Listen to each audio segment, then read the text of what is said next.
Hey, everybody. Welcome back to the next episode of Pawn Shop of Life. I'm your host, Brad BCG. Hope everybody out there had a wonderful Thanksgiving because we are on Friday. I don't even know what today's date is, the 28th. Yesterday was Thanksgiving. We had some family members over and had a wonderful time, ate way too much. And we're going to do a podcast and drink too much. And, of course, I got my co-host, Tammy B48. Babe, what's going on? Nothing. You're over there. Wow, that was insightful. Wow.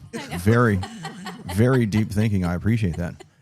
She's got her back turned half-assed watching the Georgia Tech game. And as always, we have our producer, Baby Kangaroo. How you doing today, buddy? I'm good, man. What's kicking, fellas? I need to turn you up a little bit. Oh, okay. Turn me up a little Like bit. that. Is that a little better? That's a little better. Now Okey-doke. now we can hear you a little better. Wow, that's like the first time anybody's ever said that to me. I need to turn you up. Yeah. You don't get that a whole lot, I'm sure. I do not, as you're well aware. Yeah. All right. So what we're doing, we've got a plethora of things we want to fucking talk about today. We did have a request from one of our listeners who would like for us to do, I guess, our own little thoughts on NATO. North Atlantic Treaty Organization. That's what North Atlantic. America. I'm straight to America. America. Yep. America. All right. So NATO was created. I think we were just talking about this, but we were getting prepared. So what we're reading. So NATO was created after World War II. 1949. Right around the end of World War II. And how many countries does it say? 100 and... Originally, there were 16 founding members, and I think now there are, let's see, It's like 32. Oh, is that all? Yeah. Oh, I thought it was more than that for some reason. No, there's 30. Well, I mean, I know they can always expand, and I know well, that's one of the things that's going on. Ukraine wants to be part of NATO, but yeah, I think didn't Sweden and or Norway want to also join? they are members now. Oh, did they actually get voted in? Here, you want to know who the member states are? Oh yeah, let's see who we got. Who's part of Let me this? see here. Let me track this down. I had it. So I was looking that up. So we're going to talk briefly on, like, I understood why it was created. And I think it's kind of like unions, it was kind of a great concept, but I don't think it really played out to the way people thought that it was going to play out. Because, all that it is just saying that we're all brothers in arms. And if somebody picks on you, they pick on all of us. But I don't think it's really... Okay, so we'll break this down. The 12 founding members were Belgium, Canada, Denmark, France, Iceland. Iceland, that's kind of... Yeah, I wasn't expecting that one. Yeah. Iceland. Italy, which is, again, odd because they were part of the Axis in World War II. Oh, yeah, they were. Luxembourg, the Netherlands, Norway, Portugal, the United States, and the United Kingdom. And then they've added 20 more. So it's Greece, Turkey, West Germany, Spain, the Czech Republic, Hungary, Poland, Bulgaria, Estonia, Latvia, Lithuania, Romania, Slovakia, Slovenia, Albania, Croatia, Montenegro, North Macedonia, Finland, Sweden, and Ukraine is trying to become a part of it. Wow. Damn, Malta's not on there? We got our listeners in Malta. No, probably because it's too small. Because one of the requirements is you have to, is it 2% of GDP? Oh, yeah. You got it. Yeah. Yeah. And that was one of the things when Trump was the first time he was elected, he's like, you guys are going to pay up or we're getting out of NATO. Yeah. And NATO can't afford to have the United States pull out of it. No, because we were, 40% of the... Yeah, some astronomical number. Yeah. Yes. Like I said, I know they were well-intentioned. I just don't think that it just didn't play out because they got so much stuff going on now. And I think it's become too political. Yeah, because now the people who run freaking NATO, who that always cycles through and shit like that, they're always up there and it's like, oh, we're going to do this, that, and the other. And it's like, wait a minute, man, look, we were just here to say, if you fuck with him, you're going to fuck with all of us. That's all that it was. And the whole, I get the humanitarian thing and shit like that. But that's it's not like the role of it. Yeah, like the NATO troops are trying to roll That's in the and role give of the aid. UN. Yeah, and it's just like, fucking stop all that shit. I agree. So, but it's not going away. No. So No, it's not. It's heavily flawed, like most things that Or federal governments run. Or driven by man. Yeah, man's inherently flawed. So. Oh yeah. Yeah, I think that, like I said, great concept. I don't think it's going to really. I don't think it played out the way anybody wanted it to.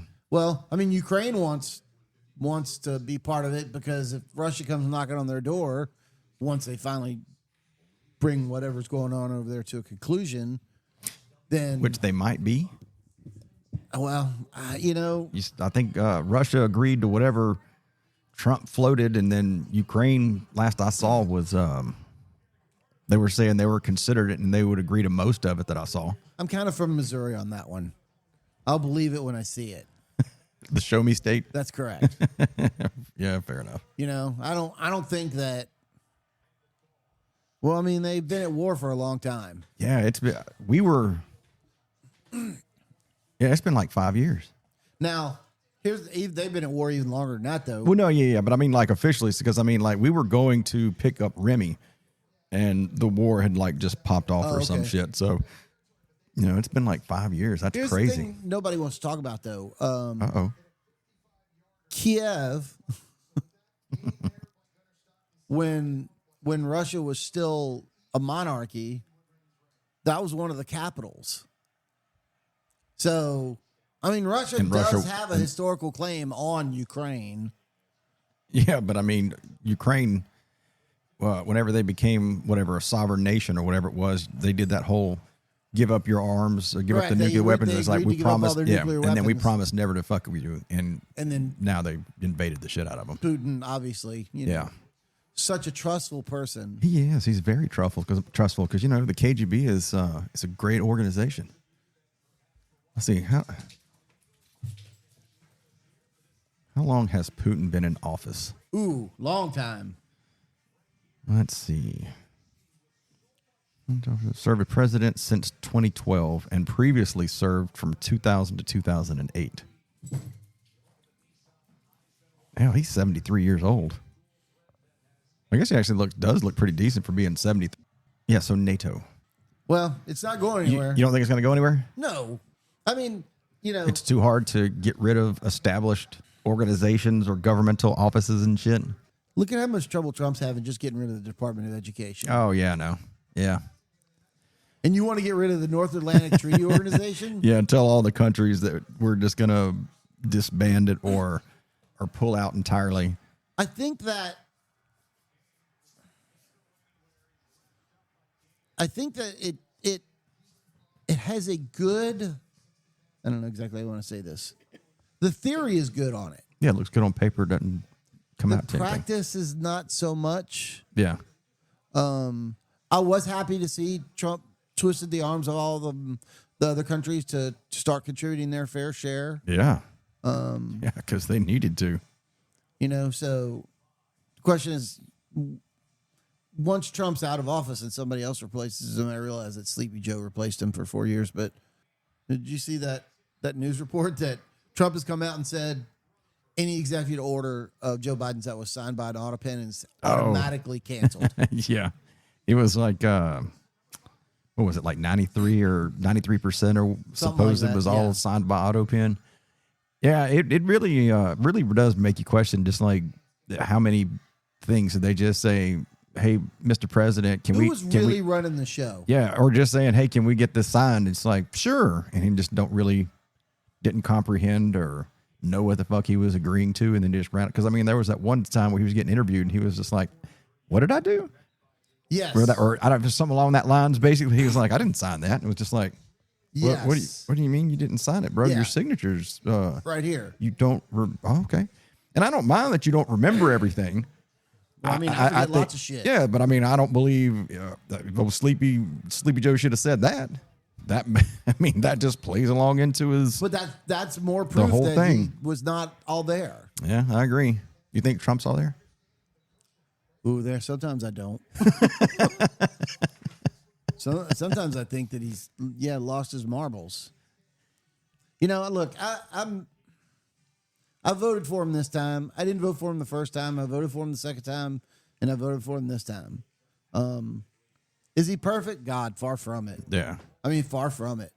But he's better than all the alternatives we had at the time. I truly believe that he wants what's best for the country. And so I can live with his flaws. Yeah, I agree. Because I don't think that he's trying to tear down, Oh, yeah, he's not. I mean, no, I don't think he's trying to tear down the way everybody's in uproar, or at least social media and most of what the news reports. I don't think he's trying to tear down the country. It's just like I said before early on in our podcast, I wish he would have used a scalpel versus an axe on a lot of stuff that he's done and or doing. But I get it. It's fine. And yeah, I do agree. I think he wants what's best for the country. And I just hate seeing people react the way that they react about some of the things. Cause it's just like, just like the Epstein files, it's a valid question to ask somebody. Hey, when y'all Democrats had it at, House, Senate and the White House, why didn't you? They could have released him right then. Why didn't you? And it's just like, well, because they wanted it for a talking point. Yeah. That's exactly what they wanted it for. It was a talking point. Yeah. Oh, we do have something to celebrate since we're talking about politics. Okay. Nancy Pelosi's not running again. Oh, she's finally going to give it up with her 16,000% return on stock investments. I can't. That's the Securities and Exchange Commission should investigate her. Well, they're not gonna. I know they're not gonna, but they should. Oh, I mean, I agree. That's ridiculous. I never even heard anything else on the what they call it, the Pelosi Act, where they were actually going to ban all members. It didn't. No, you don't think they're going to pass anything that doesn't serve them, right? God Almighty! Like term limits, and they wonder why we don't trust them. I mean, it's just easily shit like this. They don't care that we don't trust them because they wield all the power. I mean, they really don't. Well, we have all the power, and the Constitution literally spells it out. I agree. That we have the power. Except that they've been, for the last 60 or 70 years, doing everything they can to consolidate power in Washington, D.C. Yeah. Why do you think they want to enact all these anti-gun legislation? Oh, yeah, for sure. Yep. It's not in there so you could be a hunter. Yeah, and we're all so divided right now. It would just never happen. But it's just awful to think that if we ever just the people just got their acts together and just said, we're going to band in arms together, all of us, and demand you people change because we don't trust But the there's government. an awful lot of people that don't want change.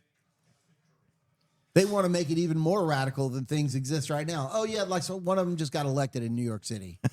Yeah, we'll see how that goes. I saw one guy that was talking about that, and he said, he was like, no, I'm fine with Salami winning. And the guy was like, you're okay with socialist? And he was like, absolutely. He said, every once in a while, we have to have somebody get some type of power and try to actually show you that this is going to happen. And then when it collapses and it doesn't fucking work and everybody's shit any fucking way, hey, there's another fucking proof right there. Well, and I'm but all right. You're supposed to learn from other people's mistakes. Socialism has never worked in all the history of the world. Yet people are still under the deluded impression that they can somehow make it work. And I saw a great example that talks about socialism. And we're trying to, because they were asking, they was like, hey, what's an easy way to define it? And it was very simple. And it was, you have $500. I take $400 from you, give $100 to each for these four people standing beside you. Now everybody has $100. And I've gained 4 voters and only lost 1. I'm Correct. Okay with that. And I was like, oh, that's a slick, easy way to talk about how socialism works. Because, we all want the free stuff. But I don't understand. Why do people don't understand if nothing's free? If the highest number we have is $100 and that's everybody, well, everybody's got to pay taxes and it's going to have to come from somewhere. So now we just really fuck your world up and take 50% of your fucking funds. Now you're all down to 50%. Now everybody's going to go, what the fuck? What happened? We don't have anything. We can't afford anything. We can't do anything. But people don't think like that. Do you know why this country was founded? Because it was an accident. It was an accident. They were looking for Southeast Asia. No. Why? That's right. We broke away from England. Oh, here we go. I forgot Mr. History Major. Yeah.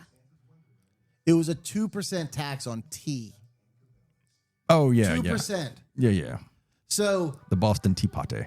2%, they decided to kick the monarchy the fuck out of the 13 states. Yeah, over 2% on Over 2%.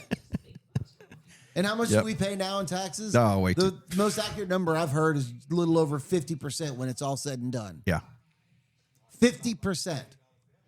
Yeah, what about, all right, Mr. History Major, when was the country founded? 1776. Okay. And when did federal income tax come into play? Oh, no, it was late. The 1940s, something like that? It was the early 1900s, yeah. So we didn't have a federal income tax. Yeah. And guess what? We made it just fucking fine. Oh, Yeah. wait a minute. We also been through a bunch of wars. It was all kind of wild shit. And now we have to pay federal taxes?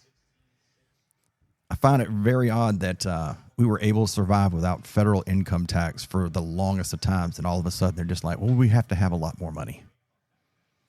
Just like old salami boy getting elected. Oh, it's 1913. Was it 1913?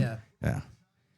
Yeah, old salami boy getting elected, and he was like, oh, you don't have to send anything else, and he gets elected. And he's like, hey, actually, we need $4 million in not transfer funds. Yeah. Whatever, taking office, whatever the fuck word I'm trying to think of. I'm drawing a blank on.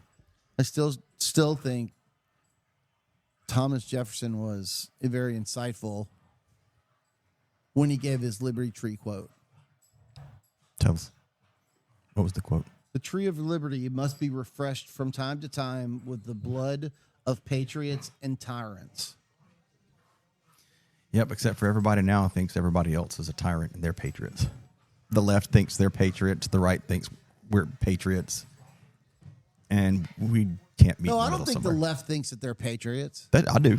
I think they think that they're whatever a new patriot is, but you can't call them a patriot. Well, I mean, I don't think they're patriot in the way that we feel that we're patriots, and the people that we know, they feel they're patriots. Yeah, they're wrong. Every time. That's the whole thing. They say the same thing about us, but yeah, it's just the way that it is.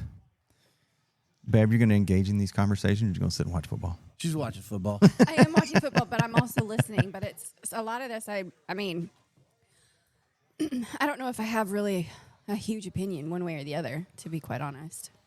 Let me ask you. You're married to me, and he's one of my really good friends, so you probably should have an opinion on this. If the ATF showed up at the door and said, "We're taking all your guns," would you have an opinion? I mean, like I said, I have an opinion, but my opinions are basically the exact same as yours. So there's not much more I can add to that conversation. She's going to look at us and go ditto, and that's going to be it. So Tammy's super insightful tonight.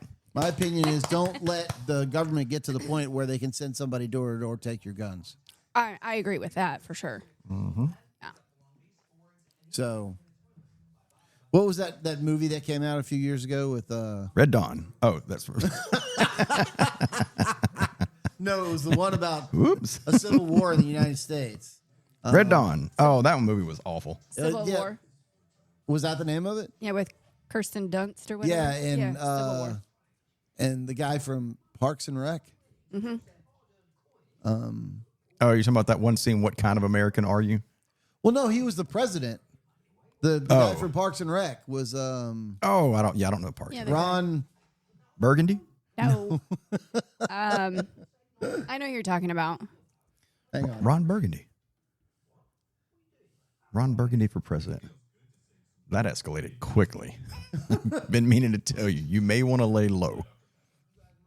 God, what is it? Brick killed the guy. Nick Offerman. Nick Offerman? Yeah, All right. he stars in Parks and Rec. Never watched it. I've only seen a few episodes of it, but he's like a libertarian, uber conservative. And he's in Hollywood? No, I'm saying on the TV show. Oh. And the funny part is, I guess now he's like a custom furniture builder, What? just like he was apparently in Parks and Rec. No shit. How funny. Yeah, I thought you were going to talk about that movie and talk about that. What kind of American are you? And that guy got run over by the car. Oh, I don't know. I saw that movie one time, and that was it. That was the only seeing that part on advertisements for the movie or whatever it was the only reason I even watched the movie. And then I watched the movie and I regretted it because it was dumb. I don't remember it being good. No, it was not. Not at all. And I remember being really confused by it because I was like, so who are they at war with? It doesn't really go into reason the reason why and how, and it's just like one small itty bitty part of this journalist's. The movie was about war correspondent. Yeah, right. Yeah. And then it was like, and then it just sort of ended, and then you're like, well. Yep. So that I have was oddly unsatisfying. It was very unsatisfying. Yep. It was scary to think that something like that is possible, though, but it didn't go into depth as to like how or why or. I don't worry about that because I know, and this is something I have observed personally. I know if the U.S. military doesn't get involved in it, liberals don't stand a chance. Yeah, but some of the military would get involved. Would they? Why? Yeah. Because they'd be, quote unquote, following orders. Well, you can't deploy U.S. troops against That's what, U.S. citizens. It's a violation of posse comitatus. That's very true. But and so the leaders of those troops would say, no, we're not doing it. We're in a time right now where congressional members already came out. Oh, no, I agree. And I think they should be tried for treason. Yeah. You see, they're looking into that one guy who was a retired captain. I hope that they bring Mark Kelly back. They court-martial him and strip him of all of his military benefits and rights. Benefits and stuff. Yeah, I agree. I mean, he gets more of it from Congress because, Oh, yeah, he doesn't need anything. Yeah. I'm sure he don't use it anyway. But, yeah, I totally agree. That's just ridiculous to get out there. And it's just, I hate the, what have I been seeing on Instagram? Jeffrey Reed, I like that guy. He's a black guy. He actually played for Oklahoma. Dude is very well spoken. I think I know who you're talking about. Younger black guy, bald-headed. Yeah, love hearing that guy. He's super intelligent and very well thought out every time he fucking starts talking about stuff.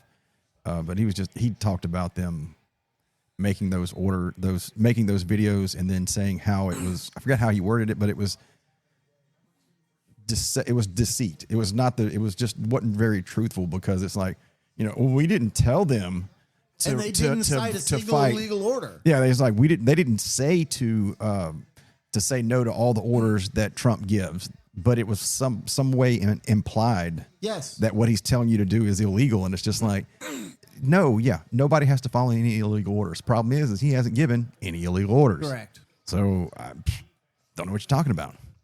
Well, and you want to talk about? Okay, well that's something we talk about. You said that you don't think the military would get involved, and I think some of them would. What about the drug runner boats they're striking in the Caribbean? Okay, so... Because I feel like I haven't done any research now, so for this I'm going to be talking out of my ass because I don't really know, but it seems like there's kind of a gray area there when it comes to legalities. It depends on the circumstances, and I'm not privy to the circumstances. Sure. Here's the thing. If you give the boat a direction to stop and they refuse to stop, then, the gloves can come off at that point. Historically, when the Coast Guard did it, we just shot out their engines. Yeah, boarded them and took their shit. And took the stuff. Yeah. And we all know how that worked out because it never stopped anything. Nope. No, not when they budget for that. I mean, Trump declared the cartels as a narco-terrorist. Correct. So if Obama could do it in the Middle East and declare entities terrorist, why can't Trump do it? Okay. Yeah, I guess he did do that. I mean, Obama that's right. killed a lot of motherfuckers with drones. Yeah, he did, didn't he? He was the drone king. Yeah, I guess so. So yeah, and in other countries' land too, not in international waters. Yeah. So yeah, all right, that's a good point. So my feeling is, and I don't know if they're sending a helicopter or something out to tell them stop, or we're going to use deadly force, and they ignore it, and then they use deadly force. Don't seem like they are. It seems like it's just all intel driven because every time you see it, You and I have been doing this, Coast Guard work long enough. We know what a boat with drugs looks like. Oh, yeah. I mean, we've seen it enough. We know what the fuck it looks like. For those of you that are under the delusion that they're fishing, they're not fishing. Yeah, if you got a really big boat with a lot of horsepower and there's 2 round or square jugs full of liquid, that's gas. And then you got bales and bales of whatever it is they're trying to sneak over to wherever they're trying to sneak it. That's drugs. Yep. And what's the most? It's called a profile go fast. Yeah, they're usually 2-3 people on it. Typically 2 or 3. Yeah. Typically 3. I think I've seen. Yeah. I think I've seen one time they did 4, maybe 5 or something like that, depending on the load. With up to 5. Yes, it depends a lot on how big the boat is and the load. Yeah.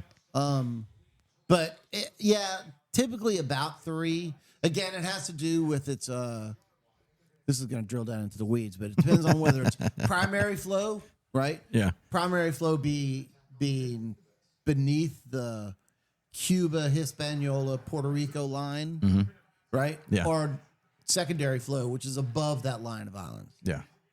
Above that line of islands, they tend to use smaller boats. Because they ain't got to go as far. Yeah. And they want to break it up to disperse it. Mm-hmm. Below that, they typically use larger boats, like the ones that they're blowing up are like probably they got to be 50, 60 footers. You think so? Yeah. With like 3 200 horsepower outboards on them. Yeah. Now, I realize for some of the guys around here in the United States that, spend $2.1 million on a boat to go catch kingfish right. that have 6 500 horsepower. Yep. I saw a video the other day. I think it was a mechanic thing or what it was. The guy was working on one of the engines, and the guy had 5 400s. Yeah. And I was like, Jesus Christ, man. Like, I know. Do you really have to go that fast? I mean, I know you want to. That shit's all about my pocketbook is bigger than his pocketbook. Yep. That's really what it's about. Yeah, you run out of things to spend money on, so you're just like, can we throw 3 more engines on there? What for? I don't care. I want to burn fuel really, really inefficiently. I couldn't. Okay. Yeah, efficiently. I couldn't afford to fill the fucking boat up with gas. Oh yeah, I bet you that thing holds 600 or 800 gallons in it. I couldn't afford that. Fuck. How much does a 500 horsepower engine burn fuel? Oh Lord, I don't even want to think about it. I mean, 15, 20 gallons an hour. It's gotta be because oh man, yeah. Oh God, yeah, that's horrible to think about. Yeah, you and I don't have that particular problem anyway. It ain't Greenpeace friendly, that's for goddamn sure. Oh, God, no. They're sucking down fuel like there's no tomorrow. Those motherfuckers. We're just waiting for Elon to come out with his electric boats, and then the whole environment will be saved, Because water and electricity work really well together. You have an electric boat. You tried to get back in on it until the battery died. You mean the trolling motor? Yes. Yeah, that's what you get whenever you fucking run out of gas. Because your fucking engine is vapor locked, and then... Because you're an idiot. And then you needed to replace the fucking batteries. No, it wasn't because I was an idiot. I swore I saw the line floating in the top of the tank. Apparently I did not. I got back in, bitch, without CETO. And I ain't calling you motherfuckers either. Okay. I'm not getting the missile case number tattooed on my body. It's not happening. Then you'd look like a Holocaust survivor. Oh, shit. Oh, it depends on where you get it tattooed. On your arm, right here. Oh, hell no. It'll mess up my my nerd sleeve I want to do. You got 2 arms. This is the only one going on that arm. Okay, so get it done on the right arm. This is all that's going on this arm. So you can get your missile case tattooed. No, this is going to be my nerd sleeve. No, this is going to be my nerd sleeve. I need to go over there and talk to him.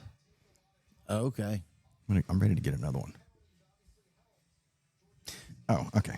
Well, I'm getting to be too old to be getting tattoos. Well, I need to get it now where it'll still look normal before it starts distorting from wrinkles. I need to be enjoy it for a few years. I don't have kids. I'm not too old to get tattoos. Oh, there we go. All right. There you go. Okay. Nice transition. Okay. That works. That in, didn't I? That works. We're gonna swap over to that topic now. So it was you don't feel grown because you don't have children. So the way that this came about, I was driving into work the other night. I was talking to my brother Rick, and he was talking about his kids. And it occurred to me, I'm like, well, I never had kids. Is that? It just occurred to you as you're driving into work. I know, right? Never had kids. 59. Wait a minute. I don't have any children. That I know of. Oh shit. Let me How many foreign qualify that countries? How many foreign countries did you visit? Just be clear.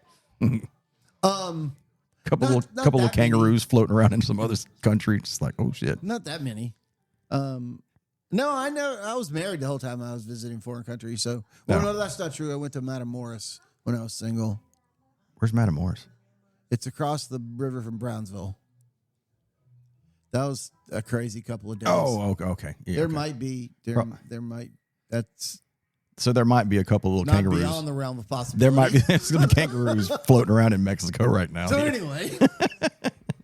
Oh shit! We'll go back to they're going to come across the border. No, Joey's my dad. I want to see that motherfucker. Oh. That was a long, long, long time ago. They'd be in their 30s. There you go.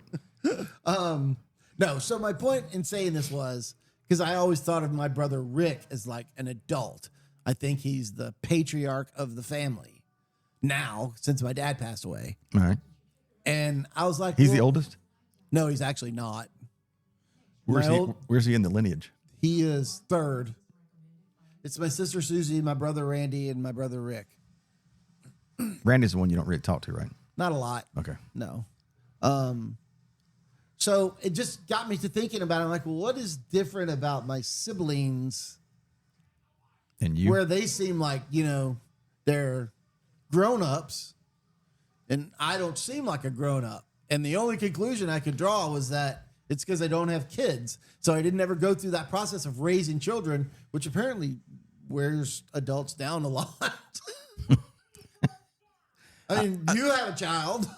Yeah, and I'm a giant child to myself. Well, I know, but just recently you've gone through some struggles with your child. Oh, yeah. So that aggravating little shit. That was that was the thing I was thinking about that night when I got into work. I was like, well, maybe it's just because, I was never forced to grow up by raising children. Yeah. Yeah. No, I actually do understand that because I kind of, ouch, I could say I kind of feel the same way. Like even when I look at my sister and her kids, we have conversation about the girls, and then I'm like, yeah. And it's something you just don't relate to. Okay, and then it's also not just that, but even when I talk to people at work who have kids. Yeah. And I'm just like, hearing people talk about kids is exhausting. It is extremely exhausting. Like I'm sorry. Like, I mean, I understand I'm not going to shit on our nieces or anything, but it's just like, fuck that. Yeah. That's such a headache. I mean, fuck kids. It's just a lot. I mean, I like hearing about other people's kids, and of course, if I care about the person, obviously, I care that their kids are doing well and whatnot. But then most of the time, when they just start talking about it without me being like interested or prompting to ask about them, and they just start talking about them, I'm just like, how can I get out of this conversation? I always just aspired to be the cool uncle.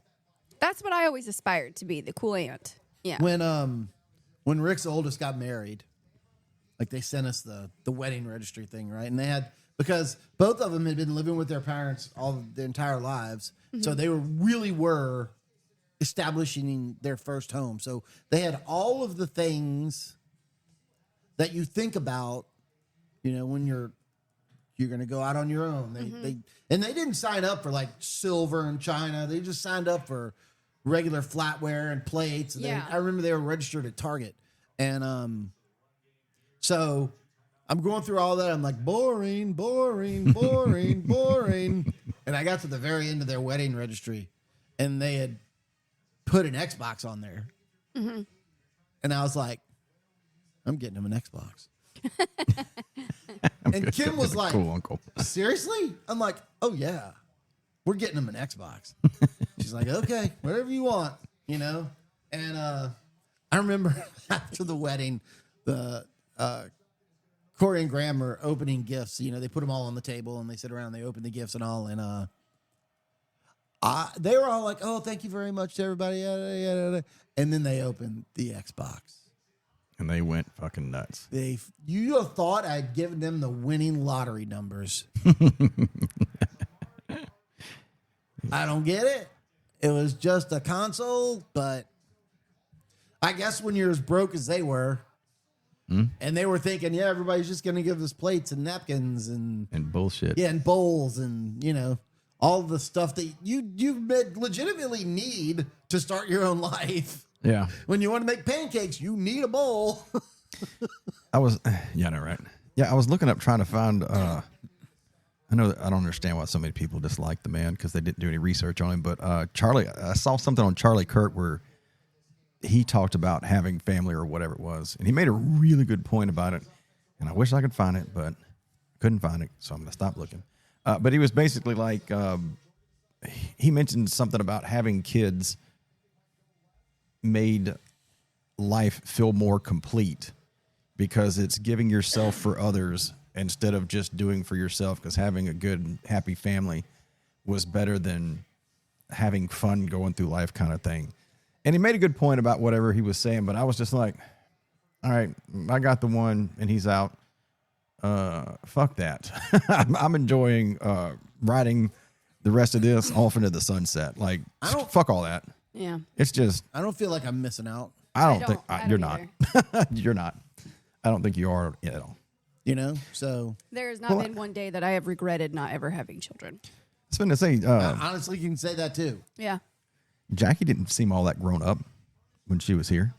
Oh my God, Jackie's so grown up. You have no idea. You have no idea. I mean, she was clowning and having a good time with us. Well, sure she was. Drank, but I mean, drank like a champ too. Yeah. She's an incredibly responsible person. Is she? Yes. I mean, besides her obvious. I mean, she's a school That's teacher. what I said. Obvious besides her education. Yeah. Whatever. I mean, maybe that's. But I guess she did that to help herself feel fulfilled. Oh, look, Jackie's awesome. I love my sister to death. I love all of my family to death.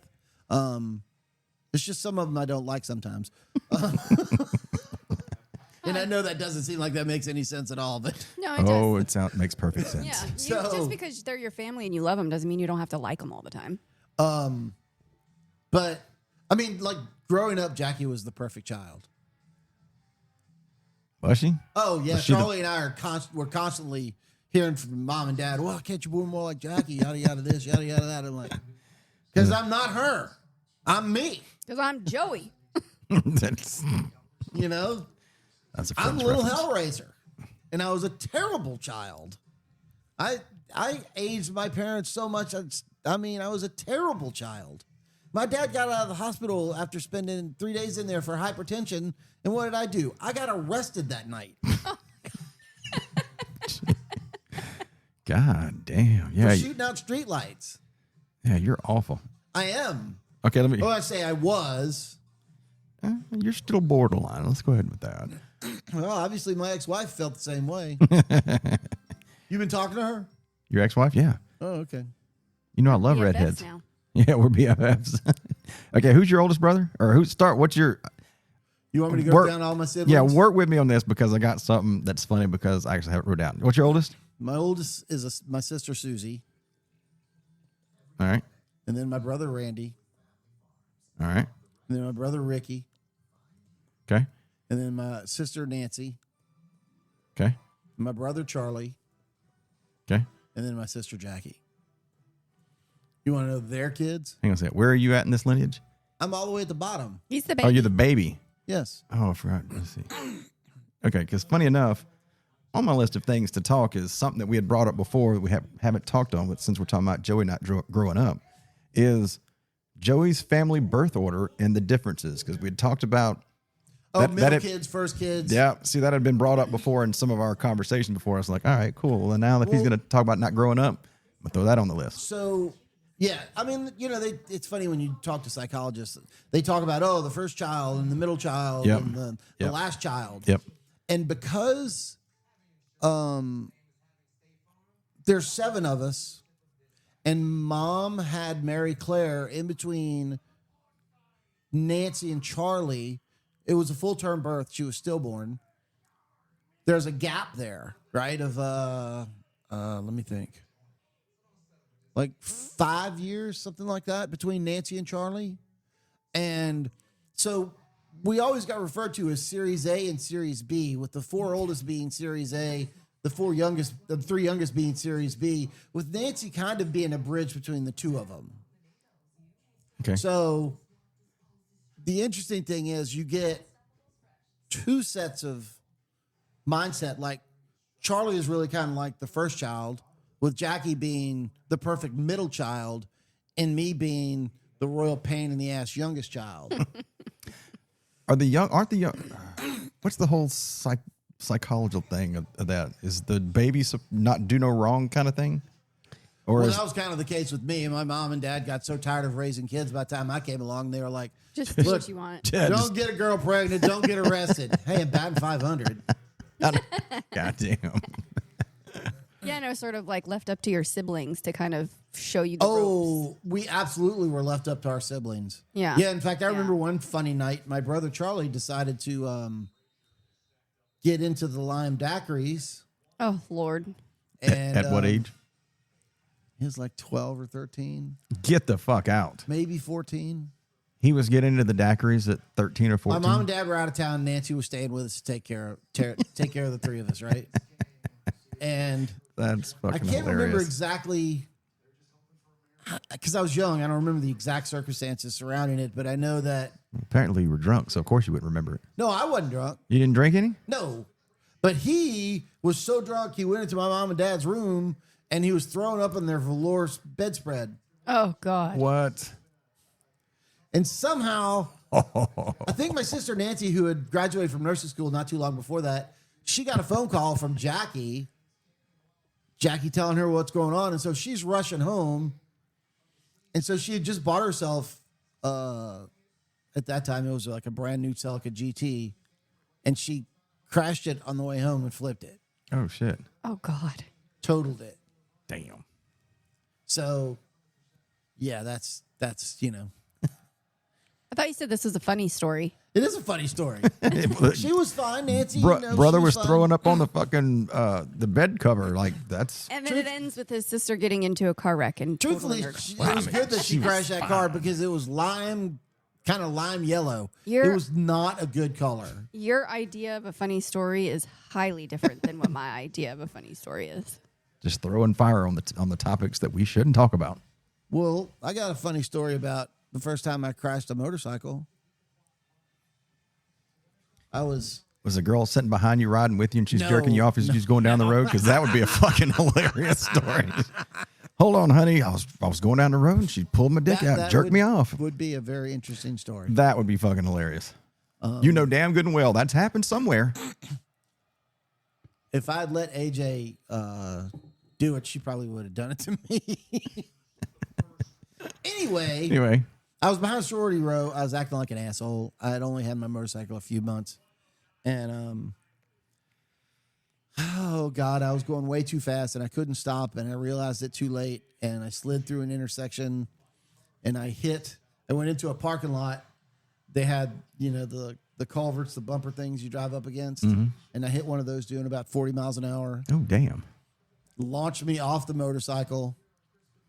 Fortunately, now I was wearing Bermuda shorts and a T-shirt with tennis shoes. But a helmet. All the safety gear. But I had on a helmet. And I got thrown off my motorcycle. And I remember hitting the ground, tumbling.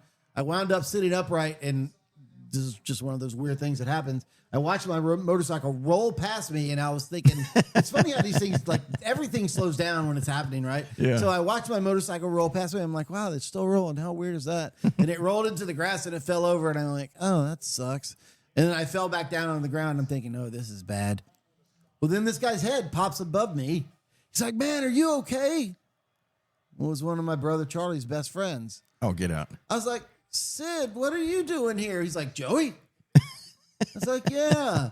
He's like, dude, are you all right? I'm like, no, I think I'm pretty far from all right. Jeez. So how bad were you hurt? Nothing broken. A bunch of road rash. Oh, yeah. Road rash is fun. But nothing broken. Yeah. So... And your dumb ass wants another one. I have had since then. I've had No. I'm talking about, and you want another one now. I have one right now. Oh, it doesn't count. It's in the fucking storage place back in Alabama that you Let me think. Since how many have I had? You don't really have one right now. So counting my first one, I've had my Suzuki, my Honda, my first Ducati, and my second. So I'm on my fourth one. Good Lord. Yeah, you don't need any more. All right, sorry, we had to take a quick break. We had to talk about some shit offline. Damn bugs. Oh, I got him. Fuck you. Well, they're coming inside because it's cold outside. Yeah, right. It was like, fuck. How cold is it outside right now? Well, it was 39 at my house last night. It was 39? Yeah. It's 52 degrees right now. It is chilly. Like I'm wrapped up. I've got sweatpants on. I've got a sweatshirt on. I'm covered in a blanket, and I'm still cold. And I'm like, can you just make a fire? I'm in shorts and a t-shirt. Yeah, but nothing new. And I'm fucking hot. do you take something for hypertension? Yeah. But it's fine right now. I just got plenty of insulation. Shit, you don't have anything close to the insulation I have. And I'm wearing sweatpants and a sweatshirt, and and I'm perfectly comfy. I'm sure I can take my blood pressure right now and it'd be 120/70. Well, I'm just insulated. mine's been high for some reason lately. Your blood pressure? Yeah, I don't know why. Is your meds, was it teetering out? Not being as effective or helpful? We're going to find out in January when I go see my PA again. Oh, there you go. You know, but I mean, I take it every morning, and I notice it's been a little elevated. So, What's elevated? like 132/79. Oh, that ain't bad. Well, I know, but it for a bad. long time it was like 120/68. Oh, okay. You got one of the little machines at home? Yeah, Oh, okay. That explains it. they're cheap. Yeah. Now, apparently, they're not very accurate. I mean, they get you in the ballpark. Yeah, but what I've learned is that they always read high, apparently, so maybe I shouldn't be all that worried about it. Yeah. So what do you think is more accurate, the nurses checking it or the... Absolutely. Okay. Because sometimes, because I've been to the doctor before, and they're just like, wow, it's like 140/80 to the machine. Yeah. And then they fucking come over and do it with the little stethoscope and whatever it is. And she's like, oh, no, you're like 120/50. And I'm like, what the fuck? How is it that big a difference from... Because it's the fucking machine. It's listening, and the machine is calibrated to not. It doesn't have a microphone or something in the thing. Yeah. It's using some other sensor to detect when the pulse is detected. Yeah. Whereas a person with a stethoscope does it till they hear it and we got it going. Well, yeah. Well, does that rely on their hearing ability? Are you saying that like a deaf person tries to take your blood pressure, would it not be as accurate? Yeah. I mean, they could still do it off a touch. I know how to take up blood pressure. We had to learn how to do that. Off touch? Yeah, but you can only get with a stethoscope. Oh. You can only but if you do use a touch, you can only get whatever the top number is, systolic, diastolic. I can't remember. Systolic is top number. Yeah, that's the only way you can get it with touch. Yeah, you have to listen for that beat to click Stop. again, and then it also the dial on the cuff does like a little jump. It will beat. Mm-hmm. So for the listeners, I think we're gonna play that game with Joey later. We got a cool game you might like. Okay. Is your phone charged? Or you can play it on your laptop. Either one. I'm at about 50%. That's plenty. We'll show you the game later. It's a fucking blast to play. We was playing it last night with Joe. She enjoyed it. She was up late playing that with us too. She was. She stayed up late to play video games. Almost midnight. She was off today, huh? She must have been. Well, she was off yesterday. Oh, actually, I don't know. Well, Maybe she Walmart just were closed yesterday. I was really surprised by that. I was glad. I'm always glad Walmart's closed. The last few years, they've been open on Thanksgiving Day. Yeah, I guess they have, haven't they? I guess it was hot. The dog's down there. Wow. I don't know why he's so fascinated with me. I can't figure it out. Because the other two are asleep. Yeah. And he knows you've thrown the ball. He's like, Mr. Joey, throw the ball, you prick. Everybody else went to sleep. And this little bastard is just play with He's me. younger than all the other ones. Hi. Yep. What is he? Not even a year yet? Not even 11 months. Yeah. He'll Be be your a next year, December 8th. That's his actual birth date? Yeah. Why are you? So All right. So I just wanted to read because this. he's a crack addict. I had to write this down because I thought it was a hilarious pun. I wanted to say it earlier, the political part, but they're not illegal firearms. They're undocumented weapons living in sanctuary homes. Yeah, I've seen that. And I was like, God, that's a funny ass. I've seen that on Instagram. That's a funny ass pun just to be like, hey, it's the same thing. Fuck you guys. You know, it's as rational as any other thought process that the left comes up with. Yeah, for sure. So, no, stop. It's listening to me. I'd accidentally hit the voice button. It was just like putting all the stuff that I'm saying. I was like, oh shit. have had that happen when I'll be like texting somebody and I'll be sitting at my desk and I'll bring up a YouTube video and talk to text will still be on. And I'll glance down at my phone. It's like 9 paragraphs. I'm like, Christ, right. And then you got to just hold the back button to get rid of all of it. Actually, I think you can like triple click and it'll select all. Oh, can you? Yeah, I think so. Okay. Let me ask y'all a weird question. Is there any celebrities y'all respect? Tom Selleck. Really? Yeah. What about you, babe? With your insightful thoughts today. I don't know, but I could say I respect. Excuse me, I respect Tom Selleck. I could agree with that statement, but I don't think I'm one to sit there and think about respecting celebrities too much. Or just like, I don't know how to say it. Feel like you would. Like they're a good person. Yeah. Why do you say Tom Selleck? I don't know anything about the man besides I liked him on Magnum PI, but he's known for being an animal lover and rescuing dogs. Mm-hmm. Oh, really? Yes. Oh. I think I respect the celebrities who don't live in Hollywood. LA, in Hollywood. I like seeing the mass exodus, and then they're just like, we didn't realize how bad it was in California until we left. Until we left and went somewhere else. Yeah. What's old boy from Dawson's Creek? Yeah, and he's got like 8 kids.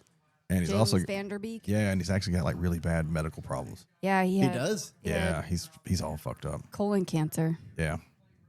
God, man, there's no reason you should ever get colon cancer. He got it at like 45 too, or some shit. They caught it early though, which was good. But you gotta look him up.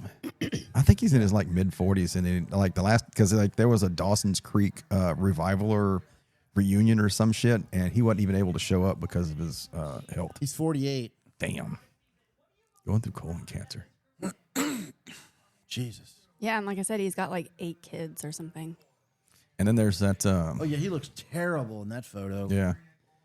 I mean, it looks good considering, but I mean, I think of him from Varsity Blues. Yeah. And he's always. Yeah. If I remember who the fuck we're talking about, that's what I go to in my head. Is like, because that was a great movie. Well, it was an entertaining movie. That was a great movie. You quote it all the time. I do. It is entertaining. I'm just saying, it's, ooh, yeah. We're talking about, because that movie was, it was great. I give it a 10. I still got wood. Yeah, he's not looking great. Yeah. That's tragic. And then there was that other guy. What was the guy? Who's the guy that's married to, or was to Fergie? Josh Duhamel. Yeah, he left Hollywood because I saw an article on him where he seems like he would be a cool cat. Because he left Hollywood, and I think he went to Missouri, and it was to spend more time with his kids and teach his kids to be more self-sufficient. And he even had the article that I was reading about this guy said that he was building things wherever he was at to be able to, if the world collapsed around him, they'd be just fine. There you go. And I was like, all right, I can, yeah, okay. I don't know him. So I don't really, he seems like he's a good dude, but I mean, I respect him for that. The thing I remember about Josh Duhamel is he and Timothy Oliphant look very similar. Who the fuck is that? Timothy Oliphant? Yeah. Justified? I didn't watch I don't Justified. know if I mean, I guess I could see it a little bit. Well, no, I'm going to tell you a funny story about that. Timothy Oliphant was talking about this. So I guess Timothy Oliphant was out with his family somewhere, and they ran into Josh Duhamel, and they took a picture with Josh Duhamel and Timothy Oliphant's families, and Timothy Oliphant sent it out as their Christmas card. Oh, get the fuck out. And his mom didn't see the difference. Oh, my God. Oh, yeah, I guess. Oh, okay. Yeah. They do look similar for sure. They look very similar. Yeah. Especially as they've gotten a little bit older and their hair got more gray. Yeah. Like this photo, they didn't look nearly the same, but like that one, they look startlingly similar. I loved him on Santa Clarita Diet. Timothy Oliphant? Yeah. Wow, yeah, they do look a lot alike. Mm-hmm. I guess Josh Duhamel is like 5 inches taller or something. How funny. Yeah, they do. I can't believe you haven't watched Justified. Dude, TV is so hard for me to get into. It's just a show. You can stream it. Exactly. It's hard for me to get into. So watch it at work. I'm not going to pay attention to it. I don't know. I don't want to give a half-assed. That's because you have the attention span of a gnat. Yes, that's why I play video games. Yeah, I know. Because it's always constant feedback. I just, if you could get yourself into it, I bet you would love it. You know what I did get into was the first third of Stranger Things season 5. Oh, okay. Good for We you. crushed it night before last. Yeah, we did. Night before last. It was fucking great. Yeah. Now we have to wait a month, but whatever. Oh, that was the night that wasn't terrible, and then the next night was terrible. You want to talk about that? Did that really upset you? You know, what upset me was that... Do we need to... Okay, let me hang on before you dive into that, just to give listeners feedback. So Joey worked last night, and they had a medevac case, which is medical evacuation, of a gentleman off of a fishing boat. Correct. Off of a fishing boat. 63-foot commercial fishing vessel. And sent the crew out there to go get him for all the hoops and everything. We had to jump through it. Apparently, the gentleman did not make it. So he passed, and we're asking Joey, is he really upset how he feels about it? Because you brought it up today, which was usually odd. You know, I've had, I can't even begin to count how many people who have died on SAR cases that I've worked on. Yeah. And it's always tragic. Sure. The difference with last night's was, I really feel like it could have been avoided. We could have gotten him to the hospital alive if really two big things had transpired. First of all, if their freaking radios on the boat worked properly and they knew how to use them, because apparently the only one who knew how to use them was the master, who was the guy that was having a heart attack. That was the guy? Yes. Oh, shit. Yeah, because the initial report came in, he was unconscious in the head. That's a bathroom for those of y'all who don't know what we call a bathroom on a ship. But apparently, and we sent a helicopter and a boat, and before the helicopter and the boat got there, he woke up, went to his cabin, and laid down. So we were like, oh, well, maybe things aren't as bad as we thought. We'll continue sending everybody out, yada, yada, yada. So the rescue swimmer got there, and I guess he was in bad shape. And because they didn't have a radio that worked, nobody on board the boat spoke English. Except for the guy who's having the medical problems. Correct. So gathering information, which is a big part of what we do, as you know, was very, very difficult. To the point where the CDO is like, you need to brief the flight surgeon. I'm like, what am I going to tell the flight surgeon? I know the dude's got a history of hypertension, and he weighs 280 pounds. That's all I have. What was Vietnamese or Spanish? No. He was Hispanic. No, I mean the language everybody spoke. It was Spanish. Yes. Spanish? Yes. Because we were talking to his daughter, and his daughter spoke perfect English. And for whatever reasons, I don't know why, they were talking to their sister boat via WhatsApp using their Starlinks. I'm like, wait a minute. So you have a Starlink on board. And you can call with that. I know. I don't know if they don't know how to operate a cell phone and turn on Wi-Fi calling or what. Maybe I have not. no idea. So all of these things contributed. So we got the rescue swimmer, the EMT, on the boat. He's evaluating the guy. Helicopter was running out of gas. They had to go back to get gas. On its way back out, right before it got back on, the guy coded, and they started doing CPR on him. And as you know, per policy, if you start CPR, you cannot hoist him because the delay is too long. Yeah, can't stop CPR. So, I had already told them, put him on the RBM, that's a boat, bring him into Freeport. And the cops was like, no, it's too rough. We can't get him on board. What were the seas? 4 feet. Oh, yeah, that's, yeah, that'd been rough. Here's the thing. I'm not saying it's impossible, just saying it's rough. My observation of what the Coast Guard has become from when I first joined, everybody is like, oh, no, that's a little dangerous. I don't want to do that. Hey, dude, what we do is dangerous. Yeah. I mean, that's your job. It comes part and parcel with it, you know? But now we got too many people who are like, there is no level of risk that's considered acceptable. You need to go and do something else. Yeah. Go to work for the EPA or something. Yeah. So we had a case the other day that I took over at the end, at least for our perspective. They got a report, Mobile Ship Channel, Mobile Bay, and then Mobile River starts going up, right? There's all industry right in there. And a pilot, which is one of the people who drives the boat into port, gets paid lots of money. Yeah. They were on there. They were on there and they saw a boat adrift with some stuff on it, but nobody was on it. So Sector Mobile sent out their asset to go find the boat. They drifted it. They couldn't find the boat.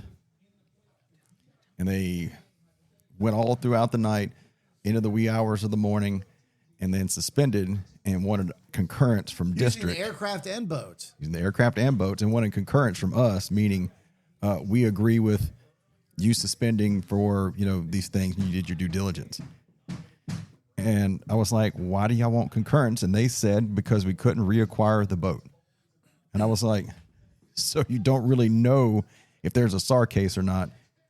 You just got a report of a boat over there that this guy on a really big boat happened to look over and see.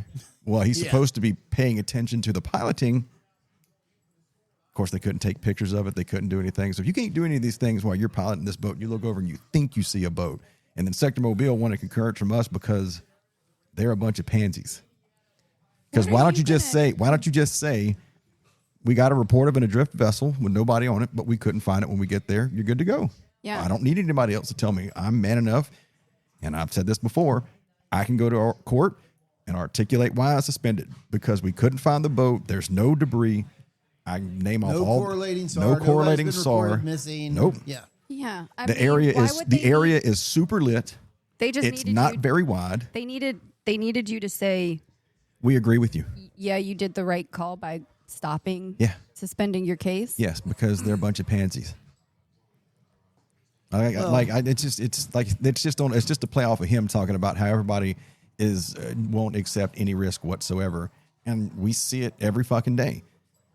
Everybody, and look, I know there's people who have done stupid shit and they've made mistakes, and they went to court and got in trouble. But I mean, just try your best. Sometimes do everything you're supposed to do. They did more than I would have done on that case. I know, right? What are you doing, Rims? I mean, the fact that they even went and did their job, they should have just then been like, okay, well, we didn't find anything, so we're suspending it.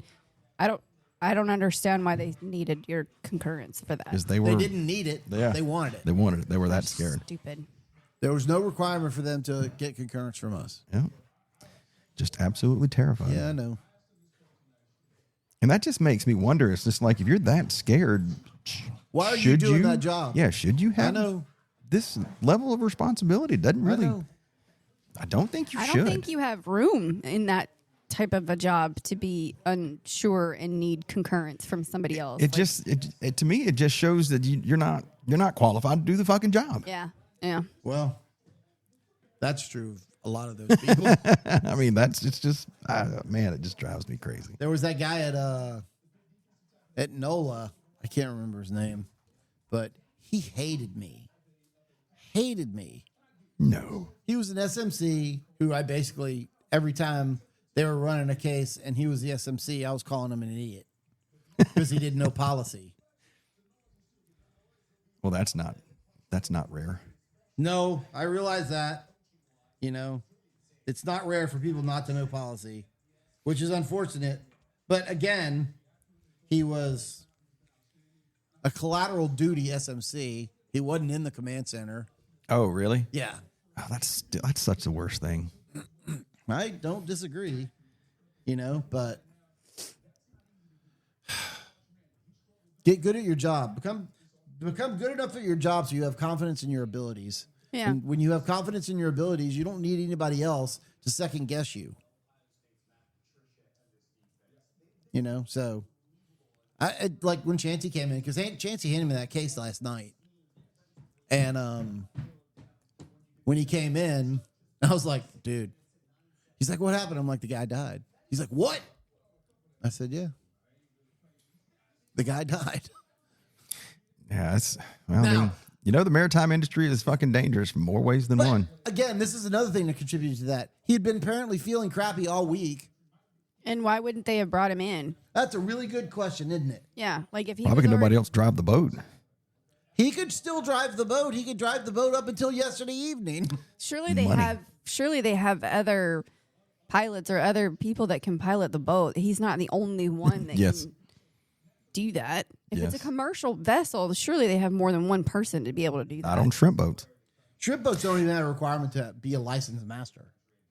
Unless it's over 200 gross tons. I'm not saying that the people can't drive the boat. They're just not supposed to. That's because I mean, because you can drive a boat as long as it's in open water. Yeah. Just stay bow into the wave. Good to go. Well, that was one of the things that we were talking about last night was getting the boat into Freeport so we could offload the body. Because they wanted us to just take the body, and we're like, we're really sorry, but that's we Coast don't Guard do that. doesn't do that. Yeah. You know, and so SMC was like, can we get Brazoria County to come out? And Jay over at Houston was like, they won't do that. They won't either? Yeah. No. She's like, we can't compel them. He's like, it's a state of Texas thing. Okay, so some of Texas will. Sure, they will. And I didn't tell you about this the other day whenever you came to relieve me, which it wasn't yesterday or day before yesterday. It was last week sometime. Completely forgot to fucking tell you about this because it blew my mind. Corpus called. Okay. And they're like, hey, just want to let you guys know that we found a body. I'm like, all right, cool. Where's it at? And I'm forgetting the name of the big bay right there by Corpus. It's not Corpus Christi Bay. It's the one that's up and down. Oh, that's actually the Intracoastal Waterway. Yeah, but I mean, it's got a name. You know where I'm talking about then. I do. I don't know why I'm brain farting. Okay, well, they give us the position, and I was like, where's it at? And I plotted it, and I'm like, they're like, but this is weird, though. I was like, what do you mean it's fucking weird? And they're like, this clearly was a homicide. Well, what the fuck are you talking about? It's like, well, the people that I think we did. I forget who found it. But when it got called in, it was, there was something floating, and they went over to it, and they opened it up and saw hair, did some investigation, and it smelt god awful to where they couldn't stay beside it, but it was a body, and it was bound and in a bag, wrapped in plastic with duct tape. And I was like, shit. You found what? And they were like, yeah. And I was like, man, maybe call some state officials and have those motherfuckers get out there because, like, holy fuck. That's definitely not going to be our deal. Yeah, you don't want to be caught tampering with that shit. Yeah, you got to leave that fucking alone. Yeah, I forgot to tell you about that. That was one of the wilder things for them to call up and be like, yeah, it was bound and wrapped up. It's like, oh fuck, like it really was. That's fucking straight up homicide. That's wild. Yeah. I hope they do a dateline on it. Oh, shit. I don't. Well, if more bodies pop up floating around in the bay, then there might be a dateline on it. Mm-hmm. Oh, yeah, I guess it would. It was a typical holiday. Or was it? It was a typical Thanksgiving day. Everybody was getting ready to enjoy Thanksgiving dinner, and a body washed up. A smoked turkey wrapped in bacon. That's right. Yeah, we had a good Thanksgiving. That was great. I don't think we talked about Mine Thanksgiving. not so much. Yeah, you worked. You fucked it all up, bro. You're supposed to get the day off. I asked for the day off. All right. Did you ever ask why you didn't get the day off even though you asked for it? Because they screwed up the schedule. Oh. Yeah, because I looked and it was in there. I know. Justine was giving me shit. I was like, yeah, it's fucking in there. You just missed it. Yes, they missed it. It's all good. And the problem was the schedule was out. Everybody was making plans. I'm like, just screw it. You've been off enough. You've been off for like 3 months. Yeah, no, right. That is not true. I was off for like a month on 3 separate occasions total over a span of 2 months. I only worked 6 days this month and last month. Total. It was coming back to work was really weird after, because I've never had a period in my life where I was off of work that much. Even when I was retired, I was in school and, And now you just was able to take off time and just roll around and live life and see how joyous it was. Yeah. I know. I always get worried whenever I take like long chunks of time off that it's going to be hard for me to go back and like, even though I work from home and it's, whatever, but even that, just getting back into the routine and going back and seeing your inbox completely flooded with emails and just being like, yeah, that's what I said. That 2 weeks that I was off. because like a couple of days off, then you're like, okay, I can get back into the swing of things pretty easily. But you take a big chunk of time off and then it's like, Do you check your emails when you're off? Hell no. I will. I do too, just because I don't want to come back to 743 of them. Exactly. That's exactly what I'll do. I'll check my email so that when I do come back to work, I don't have to play that catch up. I'm already basically caught up, and I just have to do my correspondence that I need to do. Nope. I remember if I don't take off Friday, I might Friday, but I'm not. Otherwise, I'm not touching it. Completely detached. Before I retired and I was the chief at D7,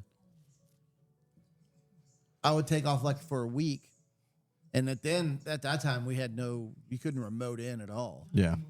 And so I would come back like on the following Monday, and for the first 4 hours of my day, all I'm doing is going through emails, answering emails. Yep. That's okay though. That's unfortunately nowadays is part of the job. God.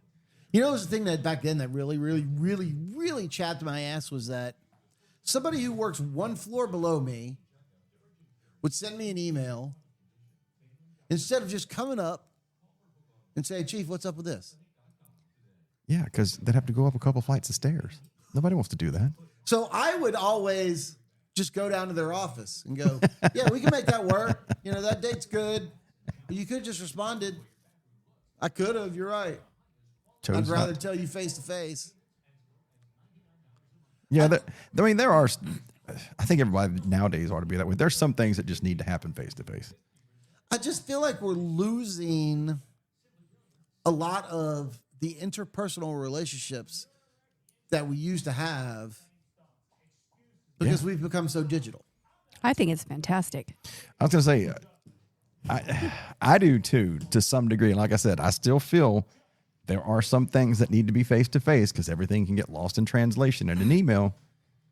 But it's also something that can be easily rectified with just a phone call. It doesn't necessarily need to be face to face, but you could have, a series of emails going back and forth. And I've been in that situation, I don't even know how many times, where there's all of these emails floating around and it's like, look, let's just hop on a call just real quick. Let's squash it, figure this shit out so we don't have to keep going back and forth with these stupid emails, because clearly one person isn't reading the emails.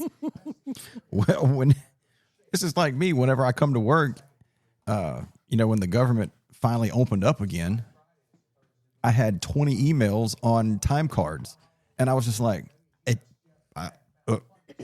fuck that. I don't even care. I just deleted everything and just did whatever I needed to do. And if it works, it worked. And if it didn't, then I would get one email that says, here's what you need to do to make corrections, because it was too many. It was overwhelming. The funny part about that was they would send out an email in the morning saying, do this. And then 3 hours later, another email. Oh, no, don't do that. Do this. And then another email that afternoon. Oh, yeah, forget both of those. Now you got to do this. It's like, yeah. And then we would get the email from, I don't know, from headquarters, the civilian headquarter people, and they would send it out. And then the chick that does our time card, she would do it, and then somebody else. And I was just like, how many people need to send the same fucking email? Like, good Lord. That's why whenever they have any kind of new policy or something comes down, I just sit there and wait because it inevitably gets changed 50 times before they come to a decision, and then they end up just not doing it to begin with. And I'm like, well, I'm glad I didn't waste my time on all that. Yeah, I know, right? I'm saying, like, just because we're so digital, that's unfortunately part of the job. Well, here's my big struggle with everything being, online, not interpersonal relationships. 70% of all communication is nonverbal. Yeah. So there's a lot that's lost in translation. If you're only getting 30% of the message that person's trying to say, you're losing a big chunk of that conversation. 100%.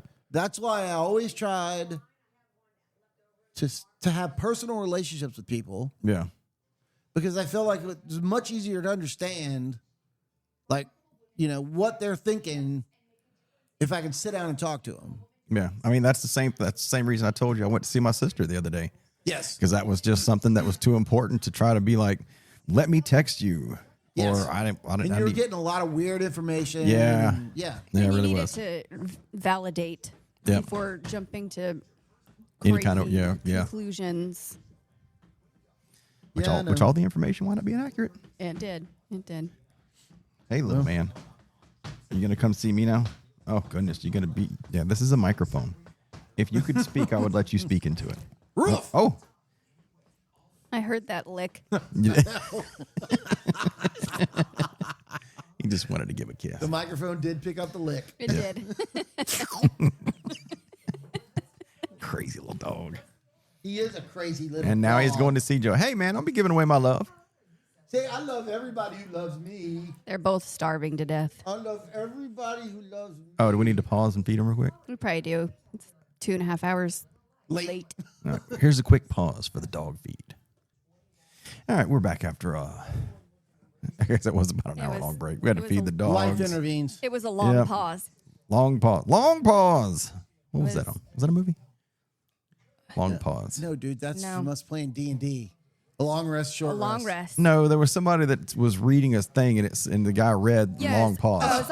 It was on Friends, and he was reading the script, yeah. and he was like, it was like long pause. And they're He's like, no, you don't read that. You take a long pause. See? Smell the fart acting. Yep, smell the fart acting. Let's see.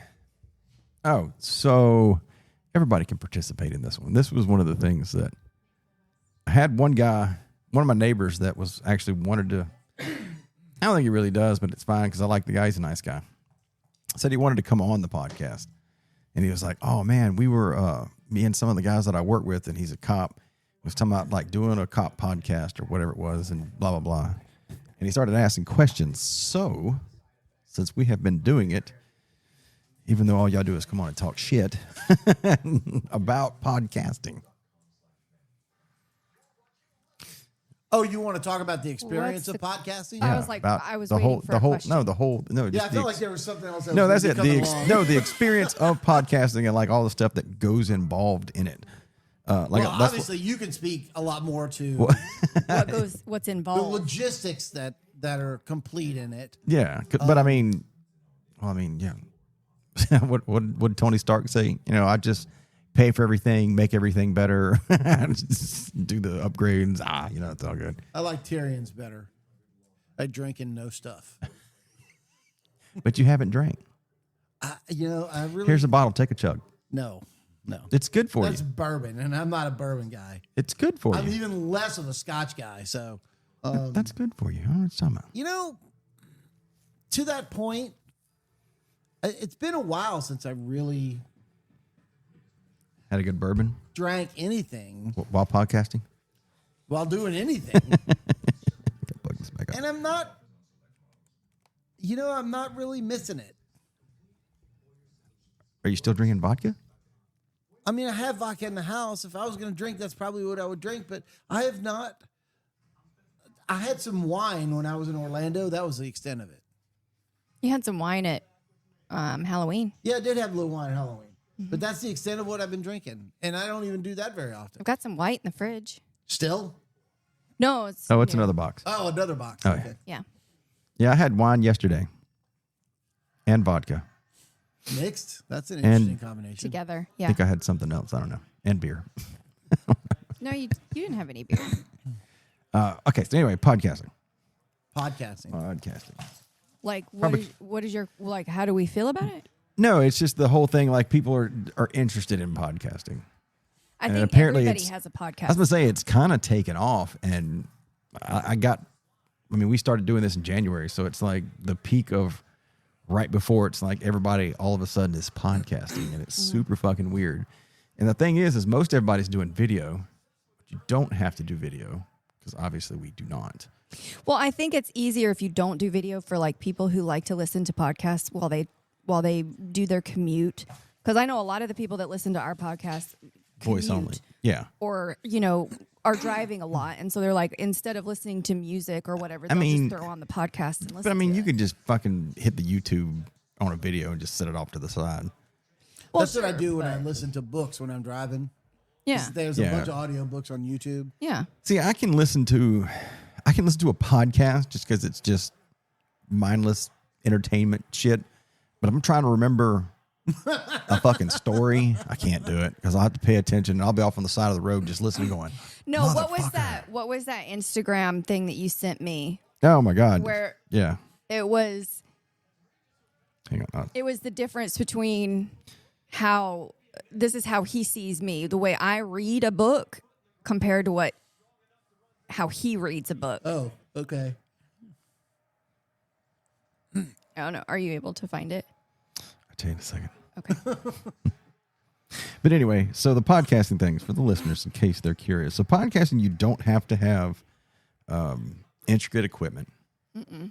You can actually get by with some pretty basic stuff. You really could, because like when I was looking at making YouTube videos, which I haven't done in a minute, and I still need to do a couple. You don't have to have expensive stuff. Like I've got the Rode Rodecaster Pro 2 from Rode, and everything that I've seen, they're pretty top of the line with the gear they got. Obviously, I got the big one because there's 3 of us and we can have a guest host, and now they got to where you can Bluetooth in and shit like that. But if you just want to do like a one-on-one conversation, if I just be like, Joey, come over, you can buy the little cheap one, which is like $300 or $400 or something stupid, and you can buy a half-ass mic, $100. If that. They got some that are cheaper than that because your mic was $70 or $80 and it came with the mic. What was it mic, the mic stand, and something else? And I can't remember which one that is. But I mean, you can throw, for $400 or $500, you can do a two-person thing. I'm sure there are some free. You got to have somewhere to host it to. That's the wrinkle. You gotta have. Remember when you were starting all this? That was the. I was trying to figure out who to use, and I wound up using Buzzsprout, which haven't had any issues with them yet. I read good reviews of them. They're not expensive because you can do like a cheap one for like $10, and you can do like an hour a month or something. So, all the people that I've talked to about the podcast, and they ask me questions about it, like, well, how do how does it get on to Pandora and Spotify and all? I'm like, actually, none of them host it. Yeah, they do. I'm on Spotify. We're on Spotify. I understand that. Oh, wait. What? Oh, wait. Okay. They're not natively hosting. Oh, okay. The file. Oh, yeah. They have a link that goes to Buzzsprout. Yes. The only one that natively hosts it is YouTube. Yeah. You're going to be okay? You got some in your eyeball? Yeah, some. Beside your eyeball? Is it in there? I can't tell. And so, people who don't know anything about it, I was explaining to them, like, look, Brad chased a rabbit down a bunch of different holes trying to figure this out. And you have to find somebody who hosts it. Yes. And I'll tell him, like, he uses Buzzsprout. And then Buzzsprout is responsible for holding the conversation and getting it to all the people that need to have it for podcasts. Yeah, wherever you get your podcast. That's exactly it. That's exactly why they can say that now. And the easy thing with Buzzsprout is, it's like, hey, if you because I mean, they made it easy where they're like, hey, here's all these people who, because I mean, there's a butt ton of people who actually you can go listen to podcasts. Yes. Other than Spotify and podcast on iTunes and shit like that. Like Pandora. Yeah, there's a lot of other things out there that you can listen to. Correct. And they're like, hey, once you put in the link and go, or like say go to Apple. It's like once you sign up and you link it to Apple, Apple accepts it, then it actually automatically goes to these other 4 or 5 other ones. And I think the thing that I use on Buzzsprout, I think costs me $30 a month. So it's not bad. There are other options, but short of having your own server. Yeah, which is what really big podcasts do. Yeah. Yeah, I'm sure Joe Rogan's not going through fucking Buzzsprout. He's got his own server. He's got his own really good server. Yeah. So well, I mean, my thing is like with going back to having the video versus just having talking on podcasts, right? Like podcasts were basically before when they first came out, it was just people sitting around talking. There was no video. Yeah. Now it's like, okay, you can go watch the video of people talking. And I'm like, where's the advantage to seeing people talk and just listening to people talk? Okay, I'm going to tell you something that he said earlier. Yeah. Communication is 70% nonverbal. I mean, sure, I get that, but Danson's reaction videos has 50 viewers, and one of his fucking videos has 600 views almost. Was it the one you sent me? I don't know. There was one of them. How is that possible? It had. See, he doesn't even react to it. He just I'm part bobs of his head to the song and then says, "Yeah, I like that song. It was a great beat," and then that's it. It's like you didn't react. In his mind, he's reacting, but Look, that's part of his autism spectrum. That's the thing, though. But 70% people want to see that. I'm not arguing with you that it's fucking ridiculous because I somewhat like YouTube. Not big on it, but I mean, Brad's at thousands of subscribers.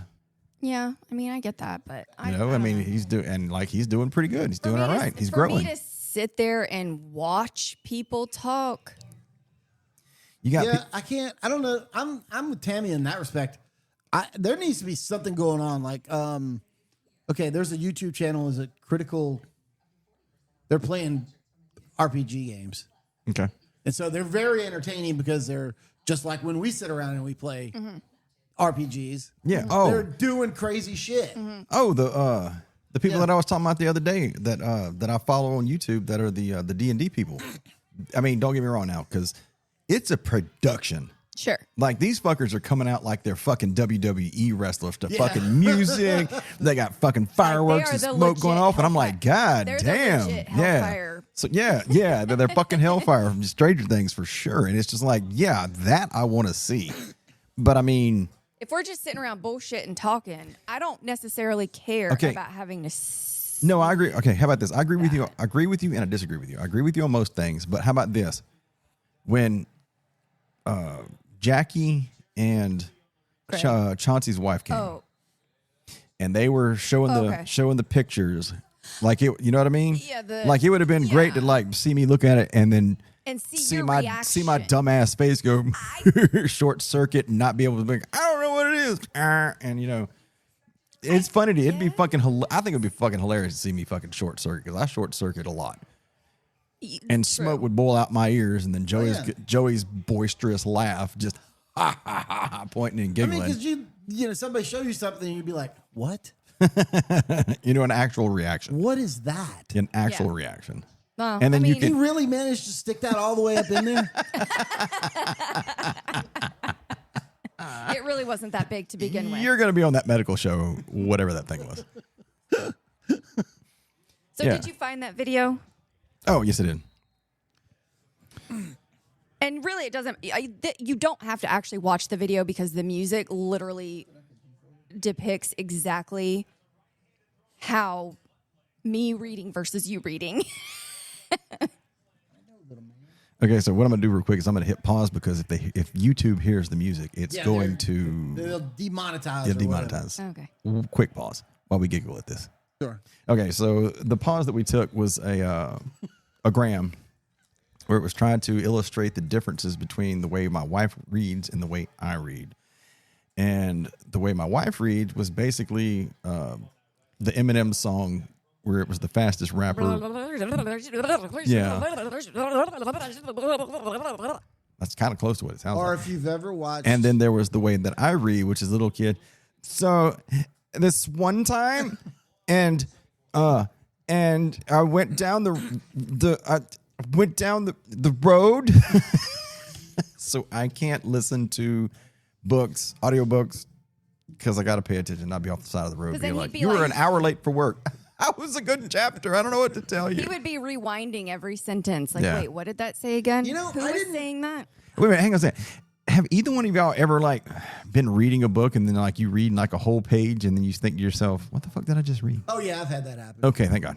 I mean, that's happened to me a couple of times. Okay. But it's usually because I'm distracted, and when I do that, There you go. I realize it right away. Do you reread the page? I do reread the page, but I also redirect. Reevaluate your life? No. Sometimes. Your life choices? Ponder your mistakes? Yeah. I redirect my attention to block everything else out so that I can actually, because I don't want to have to. Yes. I don't want to have to keep rereading shit. And so I'm like, okay, I need to redirect my focus and get back into this. And then if I get, I'm trying to get my CEs right now. And I was blazing through it, and I was getting through it, and I was a little over halfway through it, and all of a sudden I'm rereading the question 4 times, and I'm rereading the text 4 times, and I'm like, okay, clearly my brain is done. I just need to stop at this point and come back to it when I'm ready to reevaluate. Bentley's getting Baby Kangaroo. Yeah, see, that's my headphones off. See, that's what I'm saying. Yeah, I gotta pay attention. It's bad. Okay, but you have to do that constantly. Yeah, and see, and unfortunately, every once in a while. We'll see. Unfortunately for me, whenever I drive, I'm actually paying attention to driving. Yeah, sure. Well, and I would hope that you would be. Yeah. Well, not nowadays. You don't really have to. I wouldn't listen to an audiobook on the way into work. Yeah, because the drive is atrocious. I'm too busy dodging potholes. Yeah, and dumbasses. I had to buy one new wheel. And dumbasses. But when I was driving to Tennessee. To Tennessee. That's a song for all you listeners. I paused it when I was driving. Through Atlanta. No, I didn't have to go through Atlanta. I was lucky this trip. So, for all you folks, Atlanta's atrocious to drive through. Because where you were going in Tennessee, you didn't have to go through Atlanta? Correct. I went through Chattanooga. Oh, okay. Which, yeah, because I went through... Chattanooga's not too bad. Montgomery and Chattanooga, those were the 2 big cities, decent-sized cities that I went through. And I was not listening. And Montgomery's actually not bad. Birmingham's a much worse drive. Birmingham's way worse. Yeah, Birmingham's way worse. So... but when I was going through Montgomery and Chattanooga both, I wasn't bothering to listen to. I actually think that Dallas. Oh God, I hate compares to Atlanta in how awful it is to drive through. Dallas, Atlanta, Houston, Memphis. Memphis sucks. They blow. The difference between Dallas and Houston versus Atlanta is that more into the mic. The people in Dallas and Houston there you go. Aren't nearly as rude as the people in Atlanta. So we've sidetracked. So the funny thing is, whenever I bought my first camper that I had, whenever I was in Morgan City, we had to come back through Memphis. And like any other big city, there's always road construction going on. Yeah. Okay. I had a 28-foot fucking camper. I'm pulling it in the truck. Construction shit's going on. It shrinks in. There's no real fucking little curve off to the side. And I'm getting past. I'm trying to squeeze through these fucking concrete up and down parallel barricades and shit. And I'm fucking making it by a foot on both sides. Some cars passing me. And this fucking the tractor trailer truck rig without the fucking rig, without the trailer, just the cab, just the cab, the tractor. He literally saw what was going on, moved and covered both lanes, and just said, "Fuck everybody else, I got you, bro." He saw me back here struggling, and I was like, Thanks, bro. Like if you get past me and he's right in front of me. He was super close. And he was just like, I got you, bro. And he just fucking took up both lanes until the construction ended. And I was like, that motherfucker knew what I was going through. Because he's going through the exact same thing. Yeah, he fucking knew. And I was like, I'm always trying to be nice to fucking 18-wheelers, man. I got stuff constantly pops up on YouTube about video footage from captures from inside tractor trailers. Oh, I follow a guy on Instagram that does that shit. And I look at what these people do and I'm like, what kind of a fucking idiot are you? That thing weighs 80,000 pounds. Yeah. Oh, yes. Did you ever take physics? F equal MA. He doesn't have to be going really fast, and he'll still crush that little Hyundai like it's a fucking tinker toy. Yeah, all the yeah, I've seen some videos like that. Like people like brake checking 18-wheelers. It's like, yeah. What are you trying to accomplish besides killing yourself? No, I understand. Dumb I understand that. Okay, okay. On the road rage thing, two things. One, I don't think these people fucking pay attention, like you said, to physics, and they don't understand how hard it is to stop 80,000 pounds, which those things can easily be. Yeah. And two, I don't remember where I was going with that. Motherfucker. I'm doing some. Getting old sucks, doesn't it? Well, I'm looking for something in my fucking hand, on my phone too, to send you this fucking guy. Oh yeah, and the road rage thing. The fucking Instagrams where it was like, what it would be like if you walked the way you drove with rage.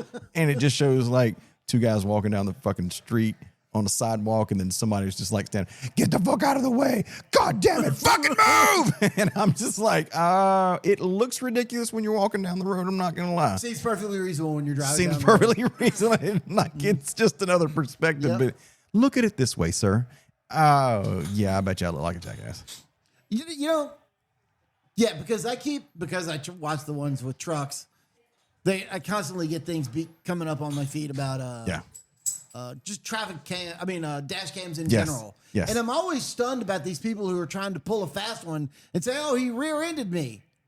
And they'll get out of the car and they're screaming at the dude. Like two other people get out of the car screaming at the dude, and he'll just like point to the camera and go, got it all on video. Yeah. And then all of them go like, and they get back in the car and haul ass. It's like, you do know the license plate was recorded as well. Have you seen the one on the grams where the fucking like the car? I don't know what transpired. You know, you need context, and I don't have context. I only saw what the person who posted it. But like the person behind them had like drove past him and got around him, and then like started brake checking, and then backed up and hit the fucking car, and then pulled off to the side of the road. And they all got out like grabbing their necks, and it was just like, dash cam. Yeah. And they're like, oh damn. Like so many people, now they jacked up their car real bad. Yeah. And their insurance company's going to be like, no. Yeah. And now that's, I don't know. You could probably come up with some convoluted way to classify that as, I don't know, vehicular assault or some shit. Well, you probably could. Yeah. But I mean, they're jumping out to my neck fucking hurts. Oh yeah. Yeah, my bad neck. So yeah, _ Jeffrey Mead is that fucking guy. This guy? On Graham? Yeah. I'll send you the thing. Damn, he's got 1 million followers. Really? Oh yeah, that's what I'm saying. This dude, he's super fucking smart. I don't even know how to check on the Graham how many followers I have. I don't either. I'll send you I sent you one of his latest video just so you can see him and you can follow him because that dude's fucking great. So anyway, so one of your things that you're talking about, the like truck drivers, there's this one guy and I'm trying to find him. He looks like everything that obviously he's posting his perspective, you know, so you're not getting it. I have 14 followers. Oh shit. I have no idea how I have 14. I don't post anything. They're probably people you know. No, it's going to be some people he don't know. Actually, sometimes some of the people you follow actually follow you back. I've gotten a lot of follow backs from... Nancy's one of them. I get a lot of follow backs from people with dogs. Because so anytime somebody you're one of them. Renee's one of them. Rick's one of them. Trisha's one of them. Yeah. So anytime somebody comes through my fucking grams and I see them and it's like somebody with some dog shit, I'm like, yep, I'll follow you. And then they usually follow back. So it's nice to see like, the doggo community. She's following me? Well, shit, send me that link so I can follow her. I'm right here. All right. I mean, you can't deny that wasn't hot. So one of the guys that I follow is literally a truck driver. And he's got like the inside of his truck all fucking done up. He's got like interior lights and stuff. And like he posts him like fucking driving and parking and doing shit. And the motherfucker makes it look effortless. I mean, he's just like, dun, dun, dun, dun, dun. And I'm just like, dude, that's like a 80-foot fucking trailer. And he's like, dun, dun, dun, dun, dun, and he's jamming out to music. And the lights are going off in the fucking cab to the fucking music. And he's just like bebopping, having a good time. And you're just like, man, fuck you. Like, he's a really good truck driver from what he posts. And it's subjective because it's his. Well, yeah, you just see it a little bit, but he's not going to post him, oh, damn, I hit that. I saw a video somebody showed. It was a tractor trailer that is looking down to go get into a spot. And I swear I'm watching him going, there's no fucking way that he's going to fit in there. That truck is going to, because he came down the wrong way on a bunch of angled spots. Yeah. And managed to completely get the trailer wrapped around like 190 degrees to get in. I was like, yep. How is that possible? Yep. I'm telling you, man, the good fucking drivers, they're the bomb. They know their shit. That's for damn Skippy. Yeah. Oh, Indiana's up already 14-3. Yeah, I know. I said over there. Well, it's not that it's not our motto. We were completely sidetracked from the podcast stuff. Oh, Which is fine. Which is fine. Because, I mean, we're only an hour 43 in, so, I only have small editing to do, and we can circle back. And Parkours. Yeah. Parkour? Parkour. The dogs were doing parkour earlier. Yeah, parkour. Yeah, they were. So you don't have to have a whole lot of fucking expensive gear to be able to do podcasting. Well, no, you were talking to Jackie about it, and yeah, it's podcasting is really super. She said if she was going to do it by herself, you could just do it with her phone. You can, but I mean, do you listen to shitty music? Would you listen to like fucking horrible music for me and Tammy and Tiff and Dance? Got a wired headset with a microphone. Yes, you can always start simple like that. But I mean, if you ever get to where people actually start listening, kind of like people have actually started listening to us, you kind of want a little better quality if you're actually engaged in what you're doing. And obviously we're engaged because we're in, end of November. We've been doing it religiously since January. Yeah. So, I mean, what did we post? Our 25th. This will be our 26th. Oh, we should have did a milestone for the year. Well, if we make 100, we'll do it. Because like I said. You mean when we make 100? Ooh, I like that. Oh. Yeah, I realized I was gone for a while. I missed a few of them. But I like that. Thank you, Bentley. Bentley's like, 100. All right. He's tormenting Zeus. Is he? Oh, poor Zeus. A.K.A. Loki. I think Zeus is also tormenting him. Well, yeah. They torment each other pretty well. I think, though, that Bentley is a little bit more of a bully. He's just But, an I asshole. mean, he's still he's a baby. He's a baby. He's an asshole. Yes. Yeah, but anyway. So, yeah, I like that. Yeah, when we hit 100. Because that's, okay. I'm down with that. Because, I mean, we have, okay. Equipment can be cheap. You can do it on your phone. You can plug something in. You can Bluetooth if you're just in. trying to decide if it's something that you want to do. Yeah.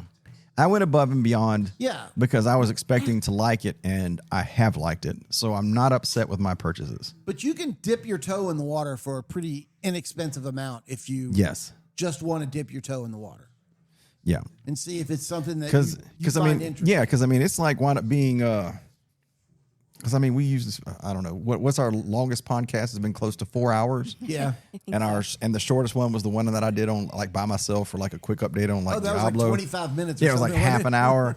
And it's just like, but, this has been fun. It's like this whole experience has been a fucking blast. And it's super fun to log on and be like, oh, shit, there was 40 or 100 downloads in just a day. Let me and ask it's you like, this. oh, people are actually listening and like. So your nephew's on YouTube now. Yes. How is he recording it? It is on an iMac. Okay. And I asked him about that too. So it was super weird.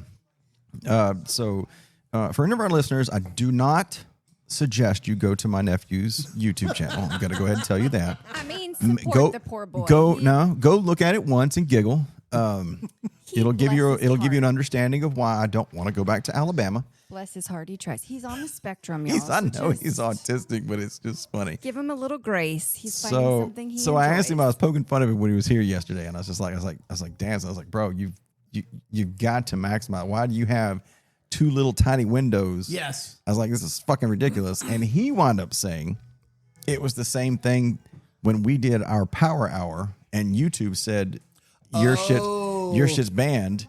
They demonetize it. You can't monetize it.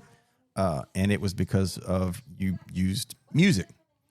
But for whatever reason, if you keep that music screen super tiny on YouTube, you can play the song.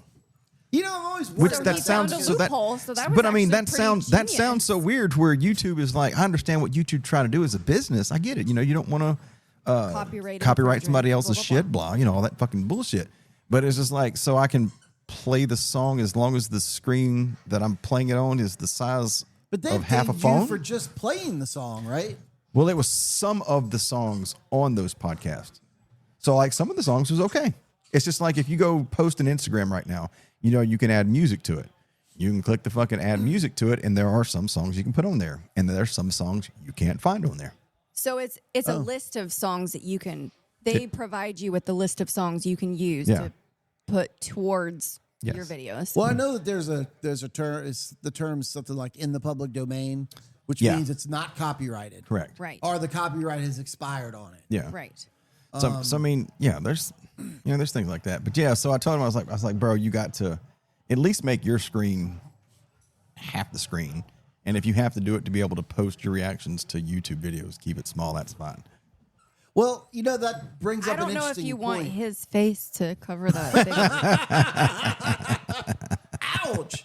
Ouch! I love him. He knows. I know. He's good, and he literally is on the autism spectrum. So for the listeners out there, I'm not saying anything here that I wouldn't say in front of his face. He knows I love him, but he is an odd duck.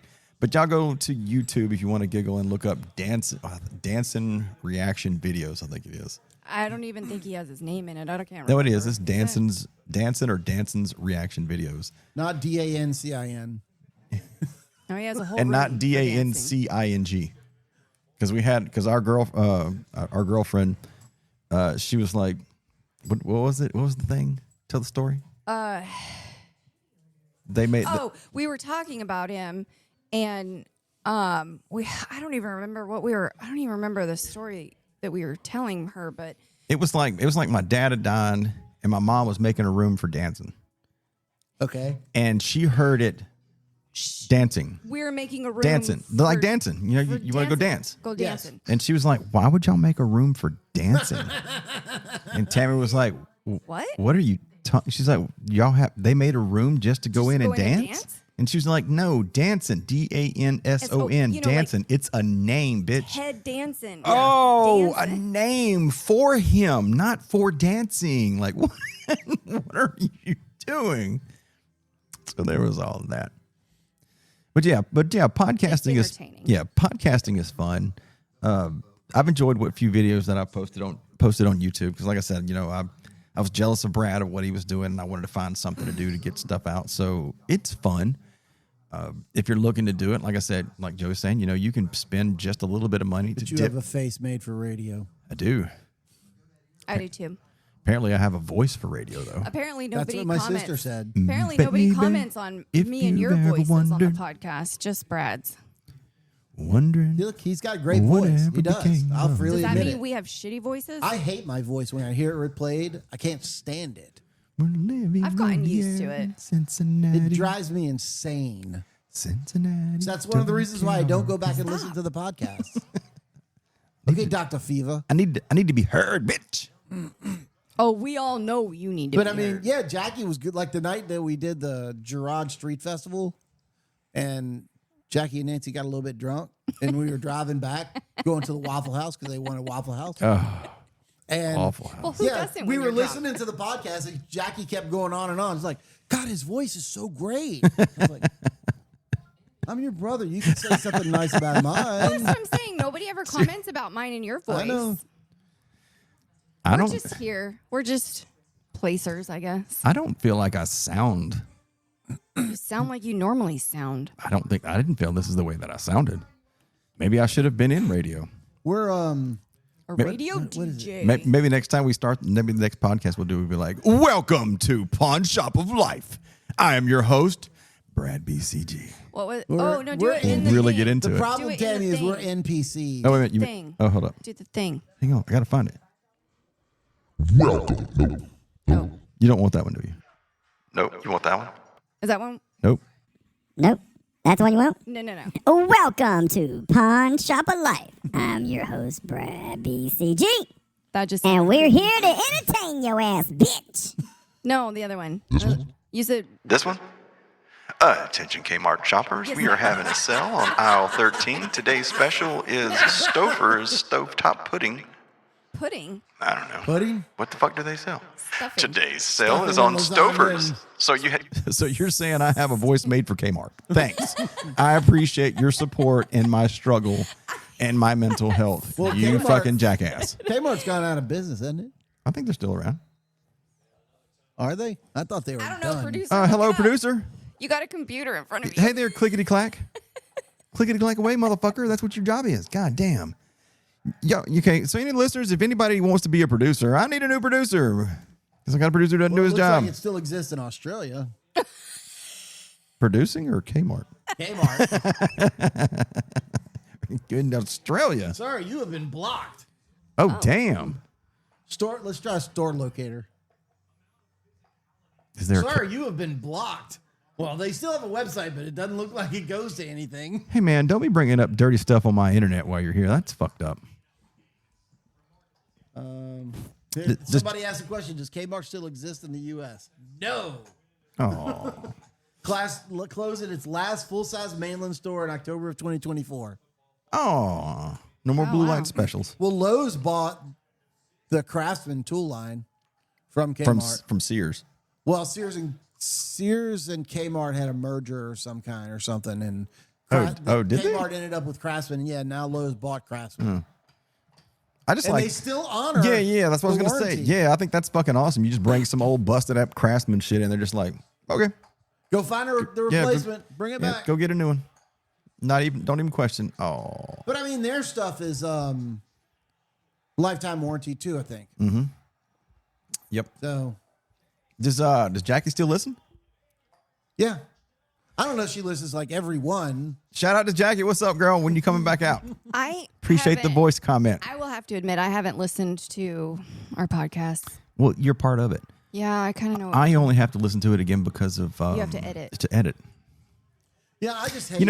I hate my voice. I mean, I really do.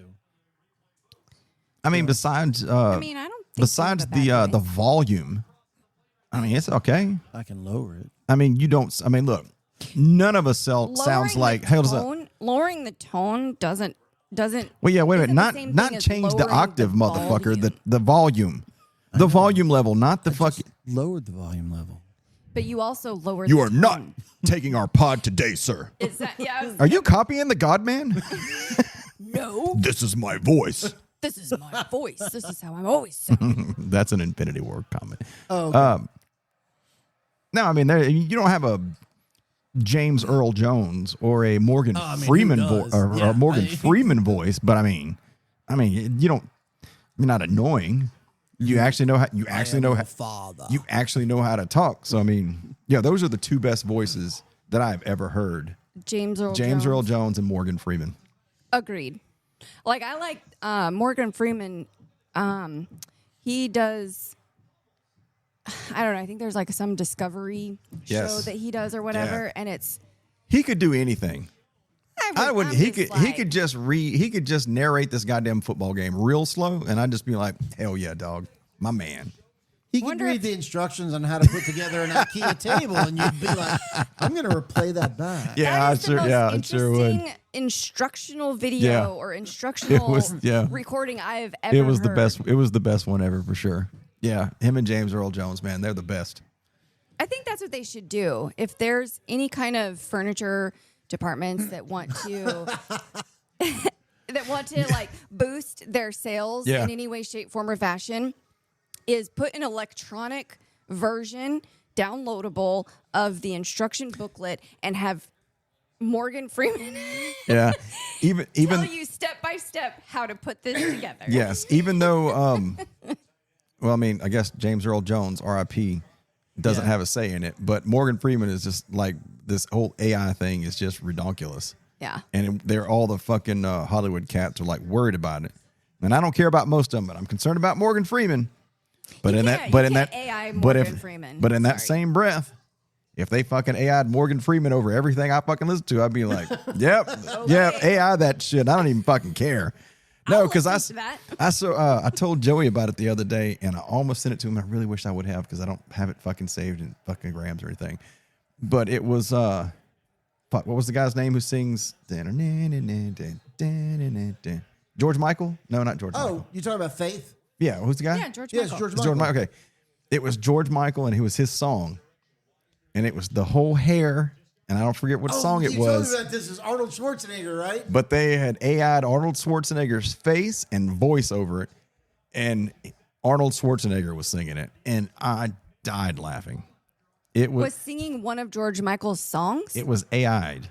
I know, but yes, it was Arnold Schwarzenegger. Arnold Schwarzenegger's voice. Yes, I don't want to hear his. You voice do when you hear it, because it's fucking hilarious.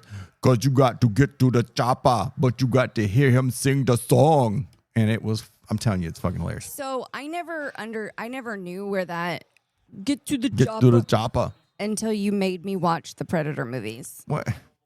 What do you mean? Wait a minute. What do you mean made? You're a grown woman. I don't make you do anything. You know what I do not want. No, I don't want my listeners to think that I make you do anything. I don't make you do anything. You just suggested persuasively, heavily. No. Hey, No. woman. It's fine. No, Our listeners are on my side. They're like, stop treating him like that. Oh my God, shut up. You did say, you were like, no, you should watch the old Predator movies, because obviously, I went back and watched all the old Alien movies, and then you should watch the Predator movies, blah, blah, blah, blah, blah. And so I was like, all right, cool, I'll go back and watch them, because I didn't watch them when they came out. Blah, blah, blah. Of course, they're old 80s movies, and the graphics are phenomenal. If you go in with the right mindset, knowing that it was made in the 70s and 80s, it's okay. Okay, but the Predator movies were awful. The first Predator movie is phenomenal. The second one with... oh shit! Donnie Glover? Danny Glover. Danny Glover. Yeah, that one was. That one was hard to get through. Yeah. But even the first one was hard to get through, because the first one acting was awful. I mean, think of it even. And of course, the graphics were again phenomenal. That sounded slightly sarcastic. So you didn't like the first Predator movie? Just be honest, it's fine. Everybody's got their own opinion. Honestly, no. Not that I wasn't entertained. I was more entertained about how bad it was than I was the actual story and the acting, and being like so like involved that I was like dove into it and was in a whole nother world or a realm watching this movie, because it was so phenomenal. It was more like, wow, could this get any worse? Oh, but it's not. Yep, it just did. Okay, then you need to watch Commando. Oh God, Lord have mercy! It's like having to go back and watch all the old Rambo movies or something. Hey, Z. Hey, Sully, you remember I told you I'd kill you last? That's right, you did. You did. I lied. Is that from Predator? No, it's from Commando. Is that Rocky? Or Sylvester Stallone? Arnold Schwarzenegger. No, Arnold Schwarzenegger. Had Alyssa Milano Let in off it. some steam, Bennett. That was the Alyssa Milano one, right? Yes, it was. Yeah. Very When she was very like young 12? Alyssa Milano. Yeah. Okay, Well, I mean, it was just made in just to be fair, 85. just to be fair, when Alyssa Milano was 12, I was 12 also. So it's totally okay to say she was going to be your wife. You were obsessed with. You had a scrapbook. Boy, that's a really strong call on your part not to marry her because I'm not saying that the bitch isn't a raging liberal she's a communist now. Yeah, I'm not saying that, but man, oh man, I loved her growing up.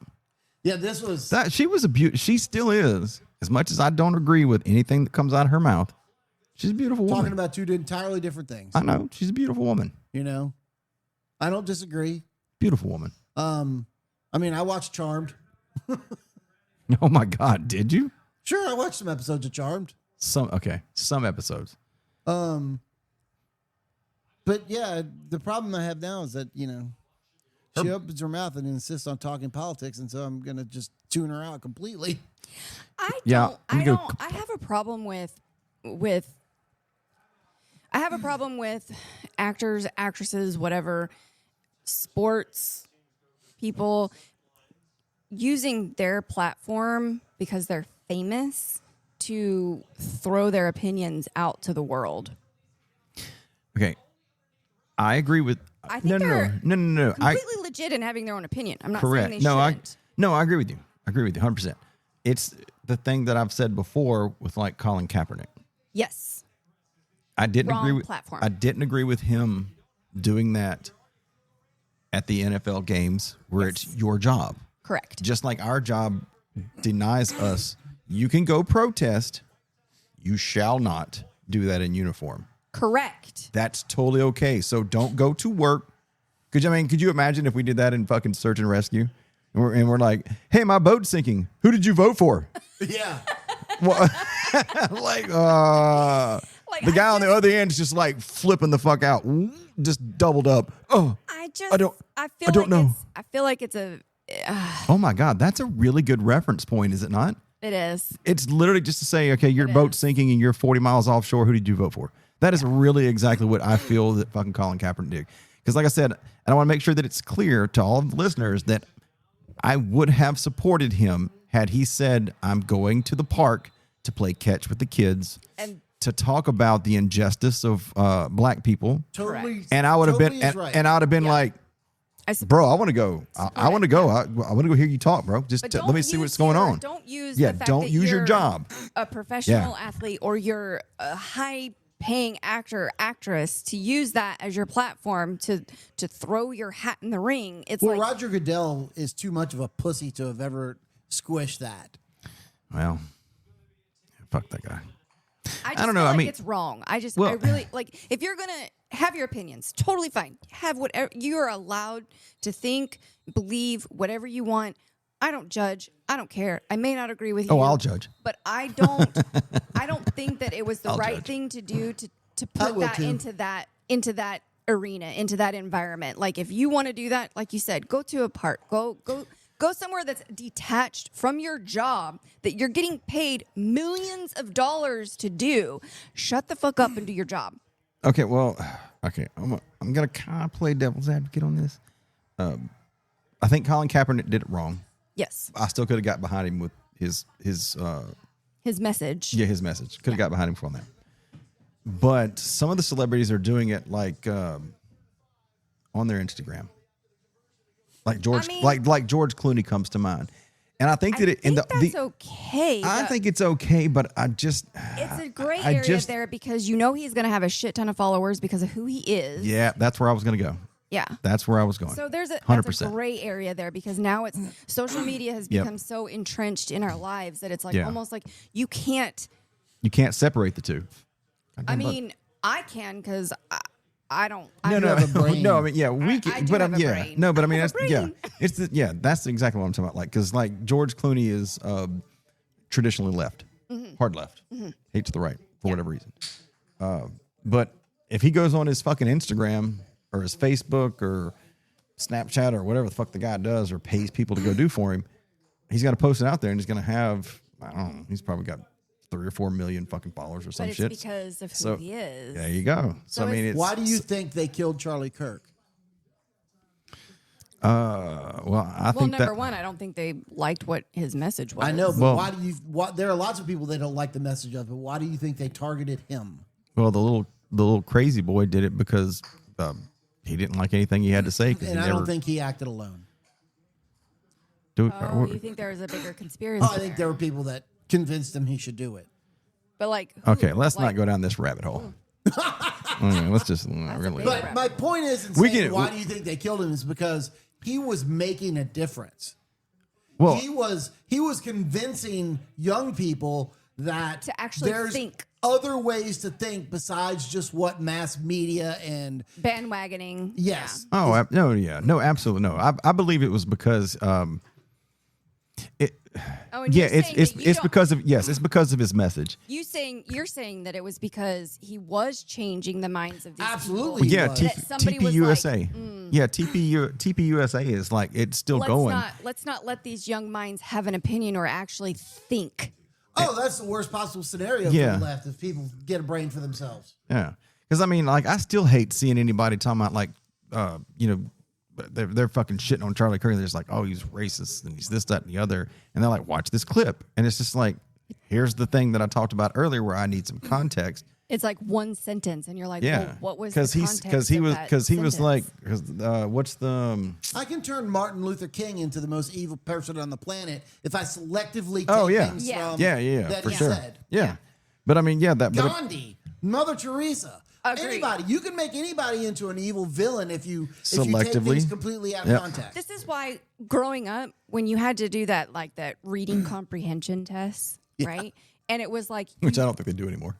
Which sucks because it's like you had to you had to read the entire excerpt in order to answer the questions about certain things, whatever, because you had to have context clues to actually think and say, oh, that's what this sentence meant. That's what this statement meant. It wasn't just, like you said, taking select few statements and now you're a racist. Yeah. So it was the civil rights movement thing. He was just like, they talked about that, and he was just like, I thought, what did he say? He didn't like it or whatever it was.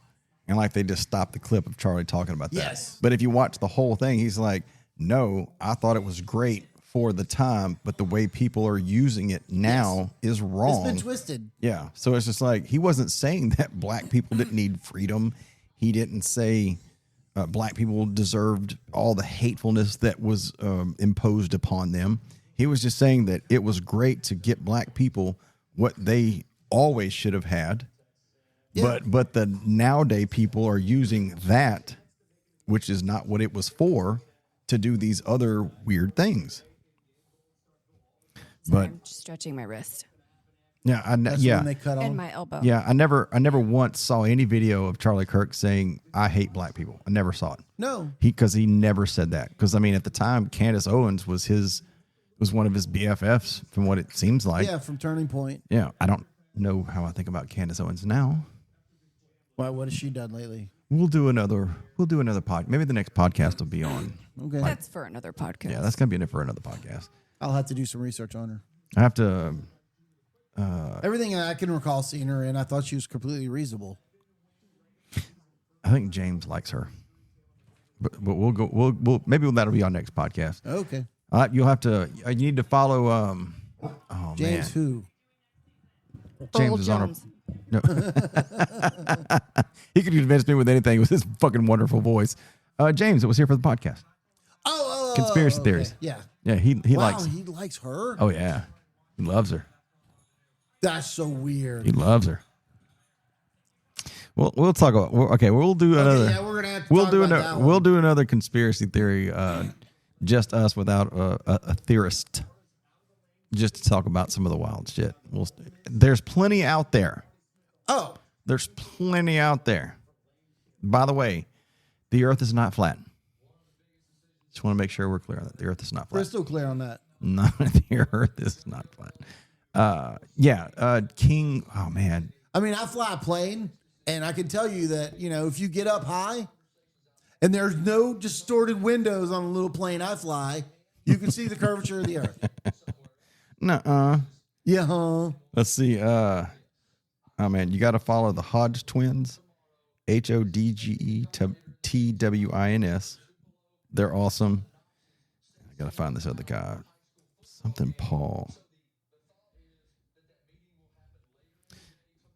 Man, what's this? Wait a minute. I gotta scroll for a little bit because it might be easier to find. Clear Patriot. That chick's awesome. CLER Patriot. She's funny as shit.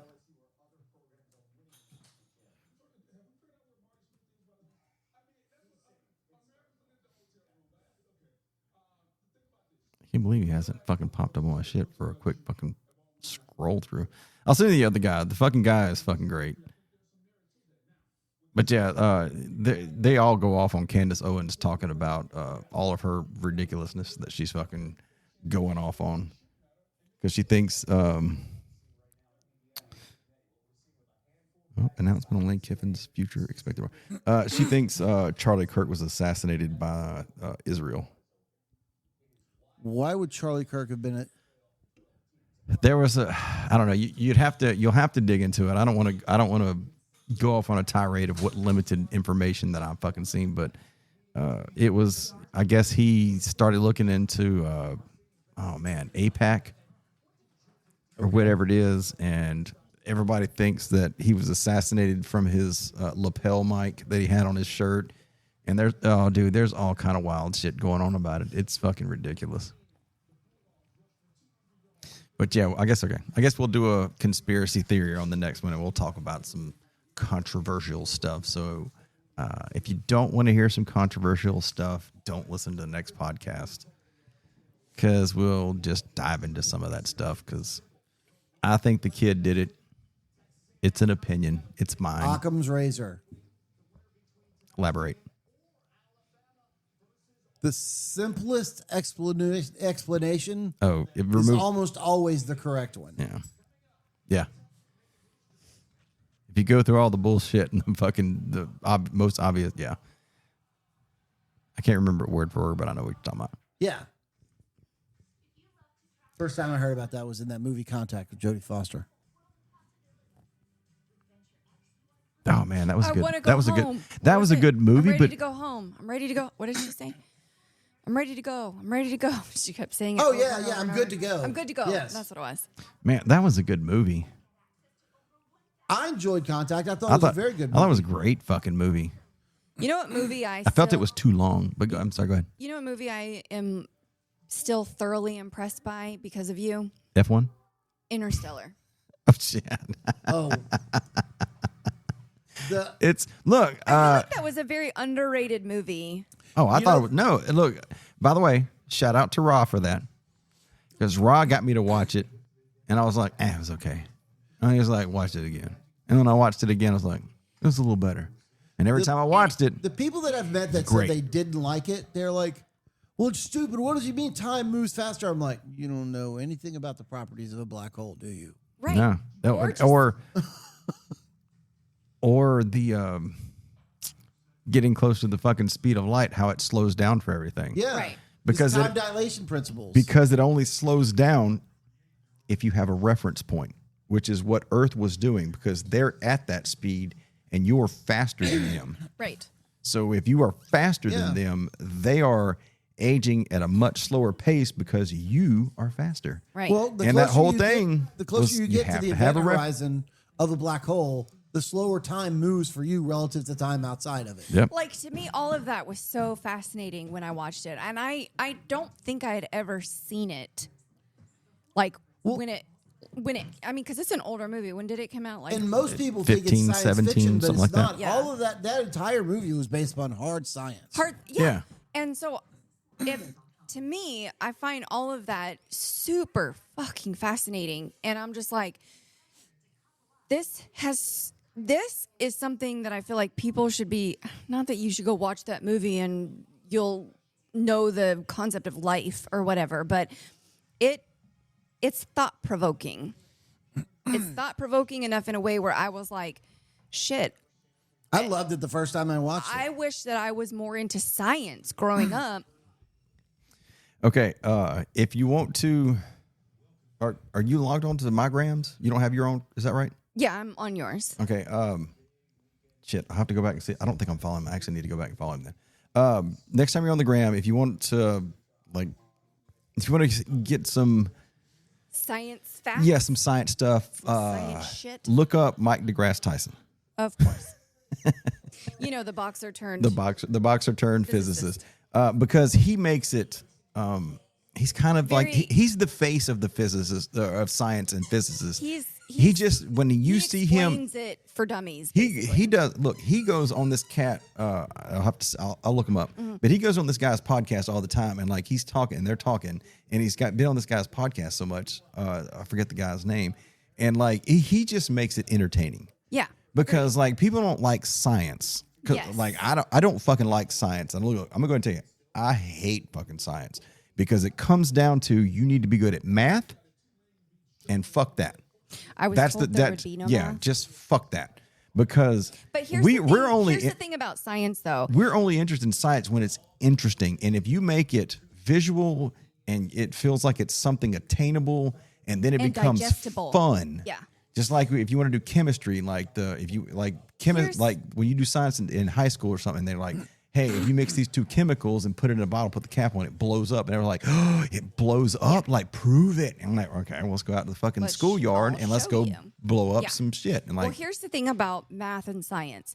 The good thing about, which I guess is still about math, but in science, there's specific equations.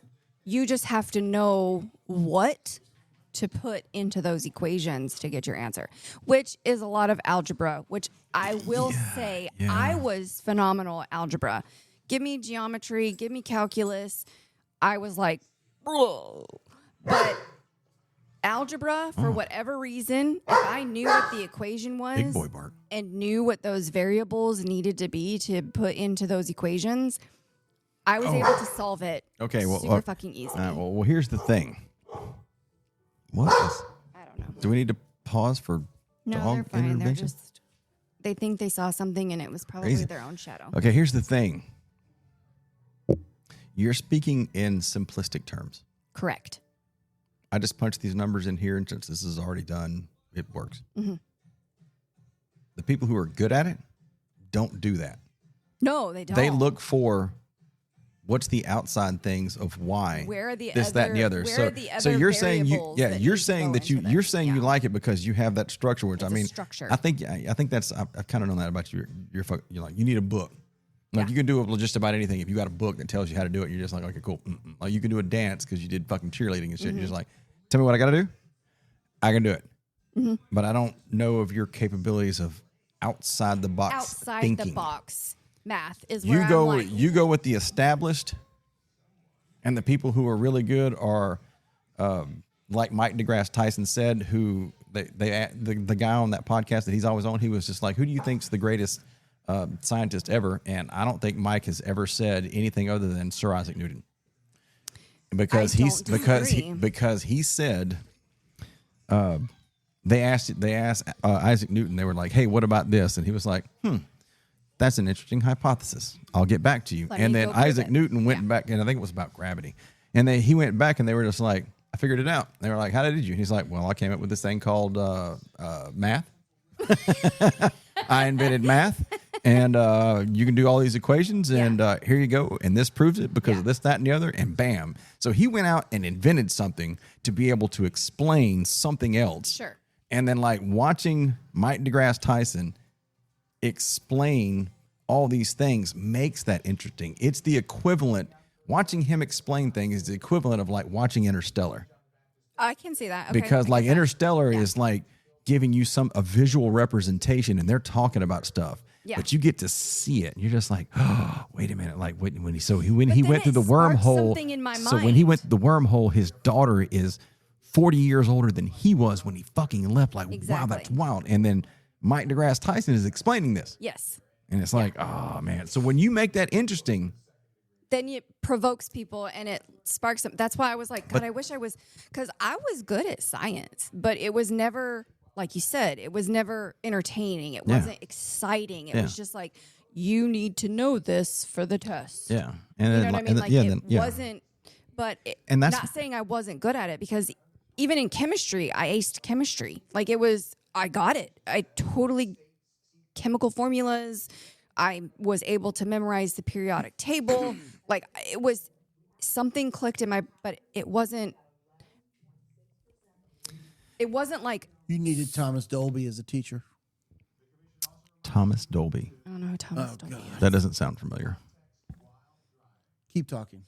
My producer's looking up Thomas Dolby. Thanks, producer. My chemistry teacher, shout out to Mr. Hall, my chemistry teacher, did make chemistry fun and got me to where I never wanted to miss his class, because we did do experiments, like you said, where we didn't really blow shit up, but we were able to like do cool shit in the lab, and the way we were doing it, he made it fun. Yep. And that was one of the classes that I can mentally recall enjoying in high school was my Chem 1. Look, a simple thing, which I'm not even sure if any of our listeners have kids, please let me know if they do it, because I'm going to have to go ask a neighbor who has kids. Like if you wanted to make biology interesting, I didn't understand it whenever I was young, but they had you dissect a frog purposefully. Correct. Because they were like, hey, I understand it's kind of weird that you're dissecting a frog, but a frog has a heart and lungs and muscles and this. Pig. We did fetal pigs. I did cats, but that was in my anatomy class. I dissected a cat, and it had a face still, and it had black across the eyes, and my lab group, his name was Zorro. Whoa! Wait a minute. Remember this? Hold up. Oh no. I got no. Put that aside. I gotta know. Y'all dissected cats? Yeah, in my anatomy class. Y'all dissected what? A fetal pig. A fetal pig. Really? Yeah. Why? Because all I ever heard of was frogs. We did that too, but that was basic.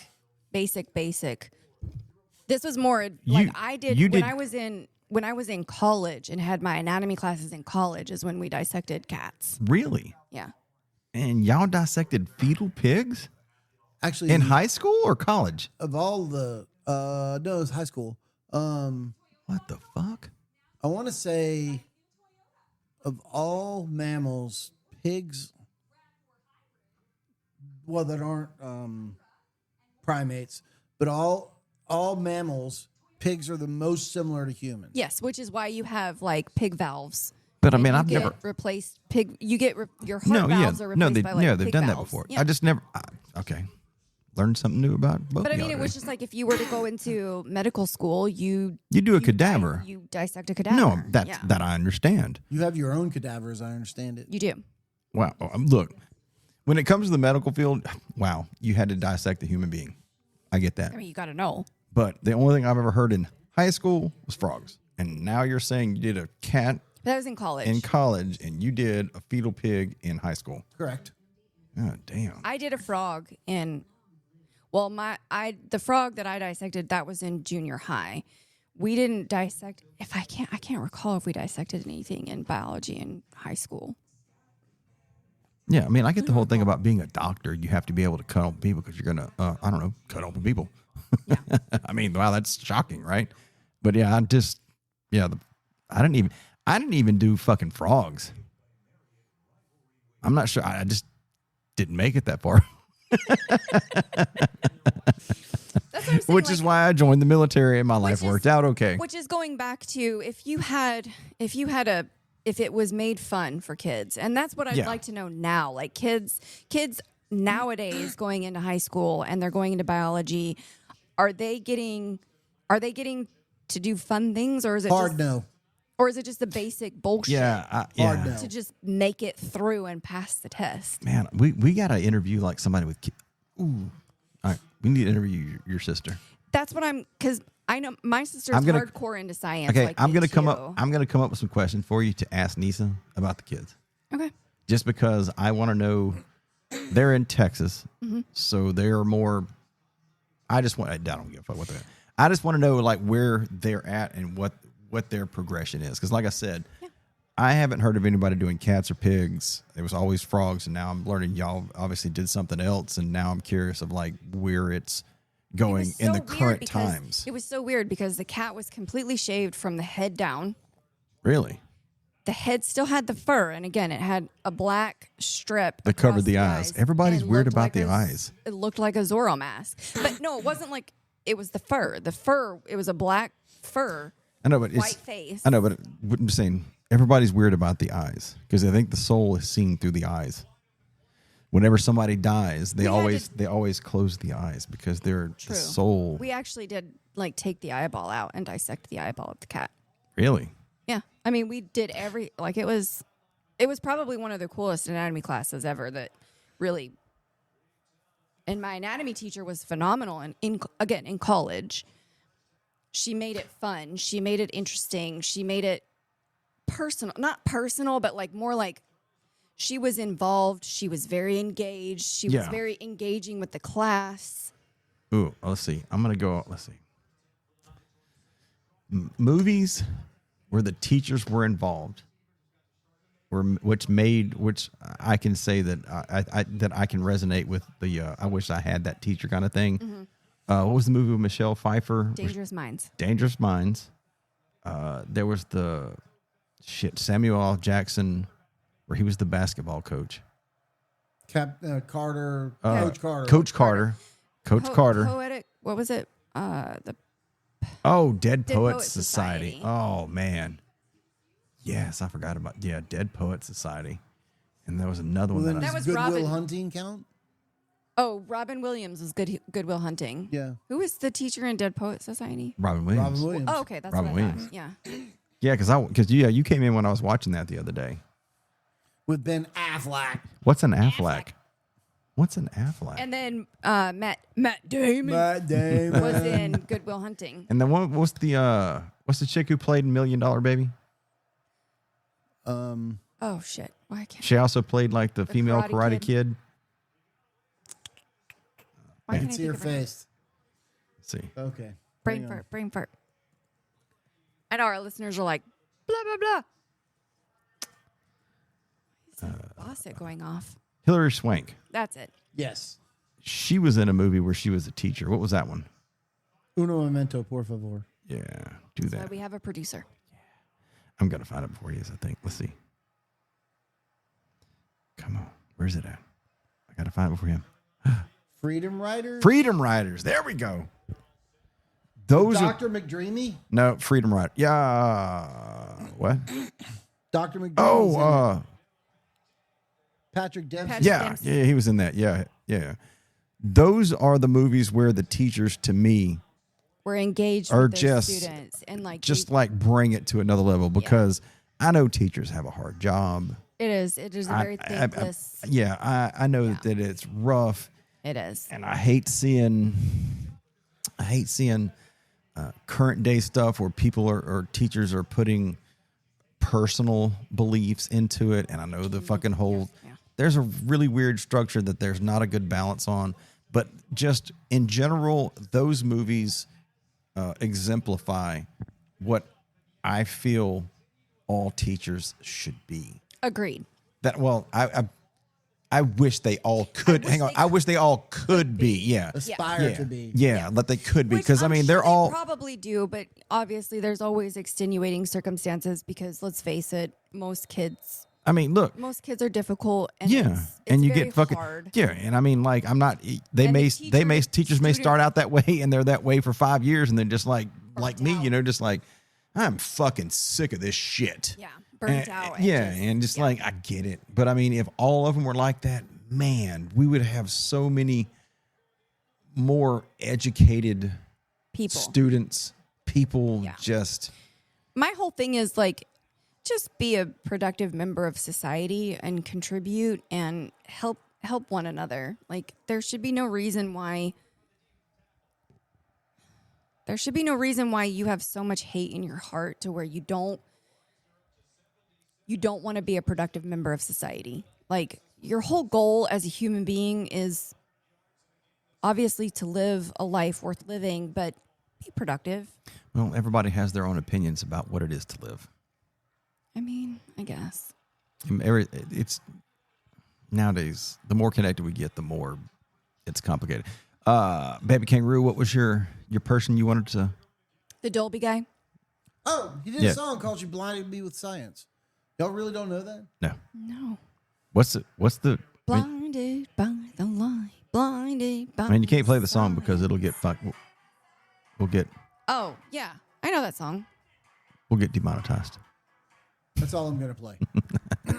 What's the name of the song? She blinded me with science. Oh, she blinded me. Okay, so everybody look up. She blinded me with Is the science. song about a cool science teacher who, or is it about a kid that I'd be lying. that was this obsessed song with his came out in science the teacher? 80s, and It was an 80s I've killed song? a lot of brain cells since then, and it was kind of a weird video even then. So I'd be lying if I said I thought I could tell you exactly what it's supposed to be about. Man, now I want to fucking watch Interstellar. Fuck. I know. That's what I'm saying. It was very thought provoking. It was very well done. Obviously, it was, the first time I watched it, even as an adult, because again, like I said, I didn't see it when it first came out. You don't want to watch Qatar? Watch the real thing instead of a fake movie about it? Qatar. I don't know what guitar is. Qatar is where Formula One is this weekend.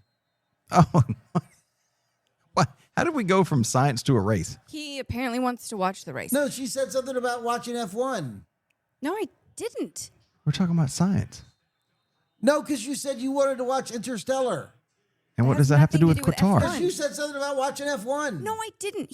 I said one of the movies that I really liked was because of him, and he said, what, F1? And I said, no, Interstellar. So we know where Joey went after that. I know, right? Joey He's been over there on his own. Just sucked onto F1 and was like, that's the entire conversation that he recalls. Got him. Got him. Got him. Oh, nice for you. That was funny. Hang on a second. Oh, wait. That was a good one.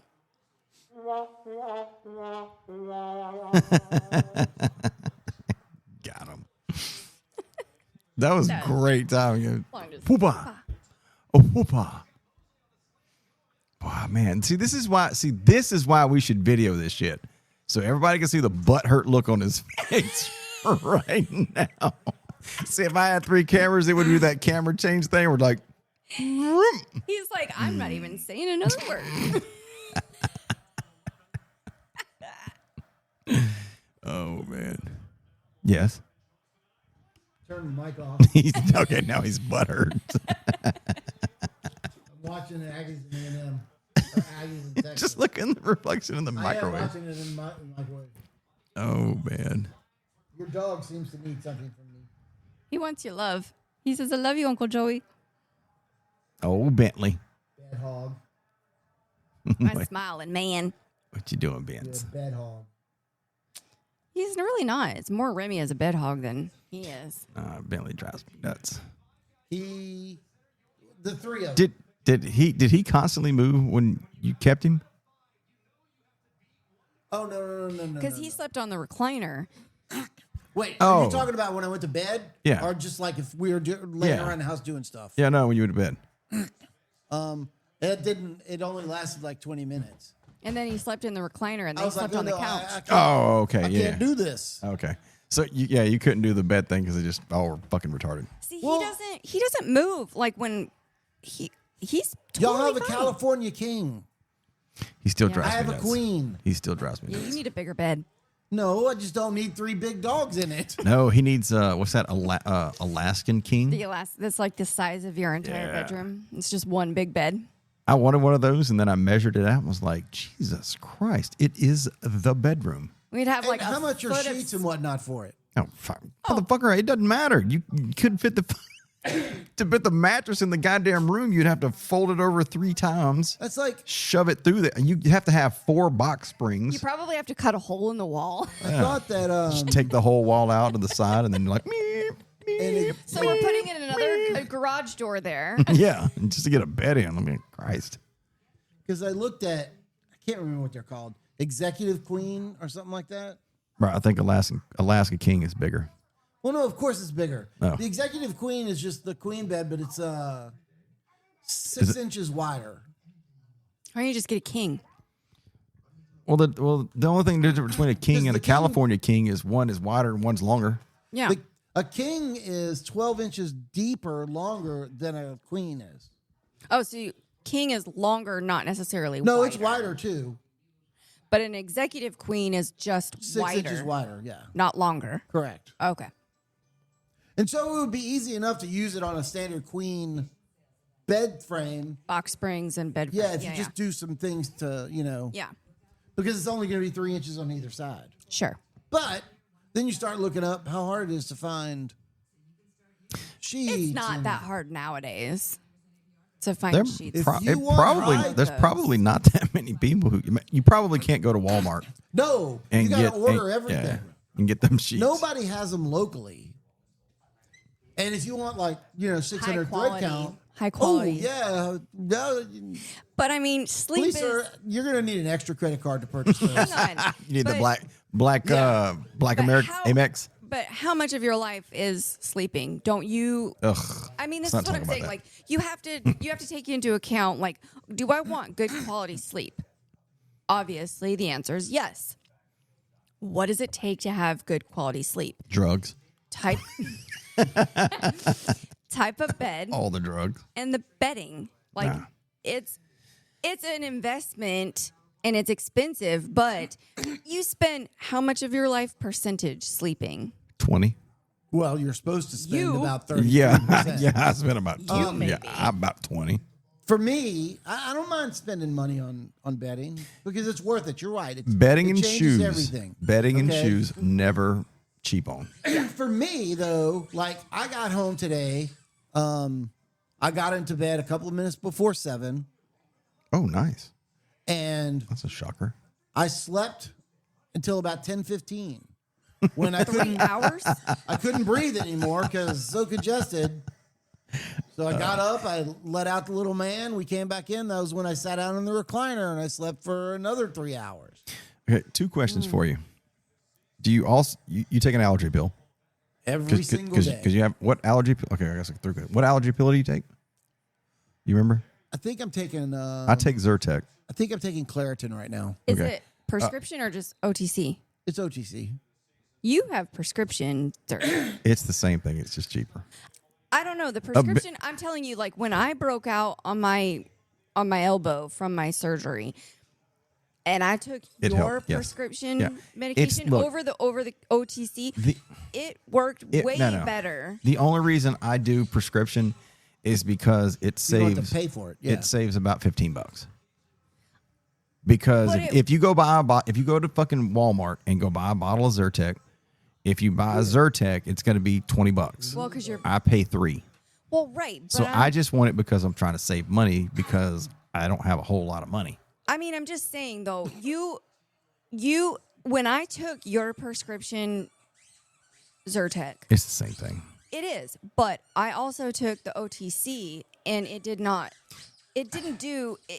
work as well as, and I don't know if maybe it was a placebo effect of where I was like, oh, it's prescription, so it's way better. It could have been a circumstantial thing. It's supposed to be. It's just like when you buy generic. Do you think generic's better or worse? No, Same absolutely fucking. not. It's the same fucking It thing. has everything to do with how your body reacts to that specific medication. Agreed. Maybe you took the generic one or whatever it was, and that started the build up, and then you Maybe. took the prescription of mine, and the other one had already built up, and by the time you take mine, it fucking just doubled up because you'd already taken one.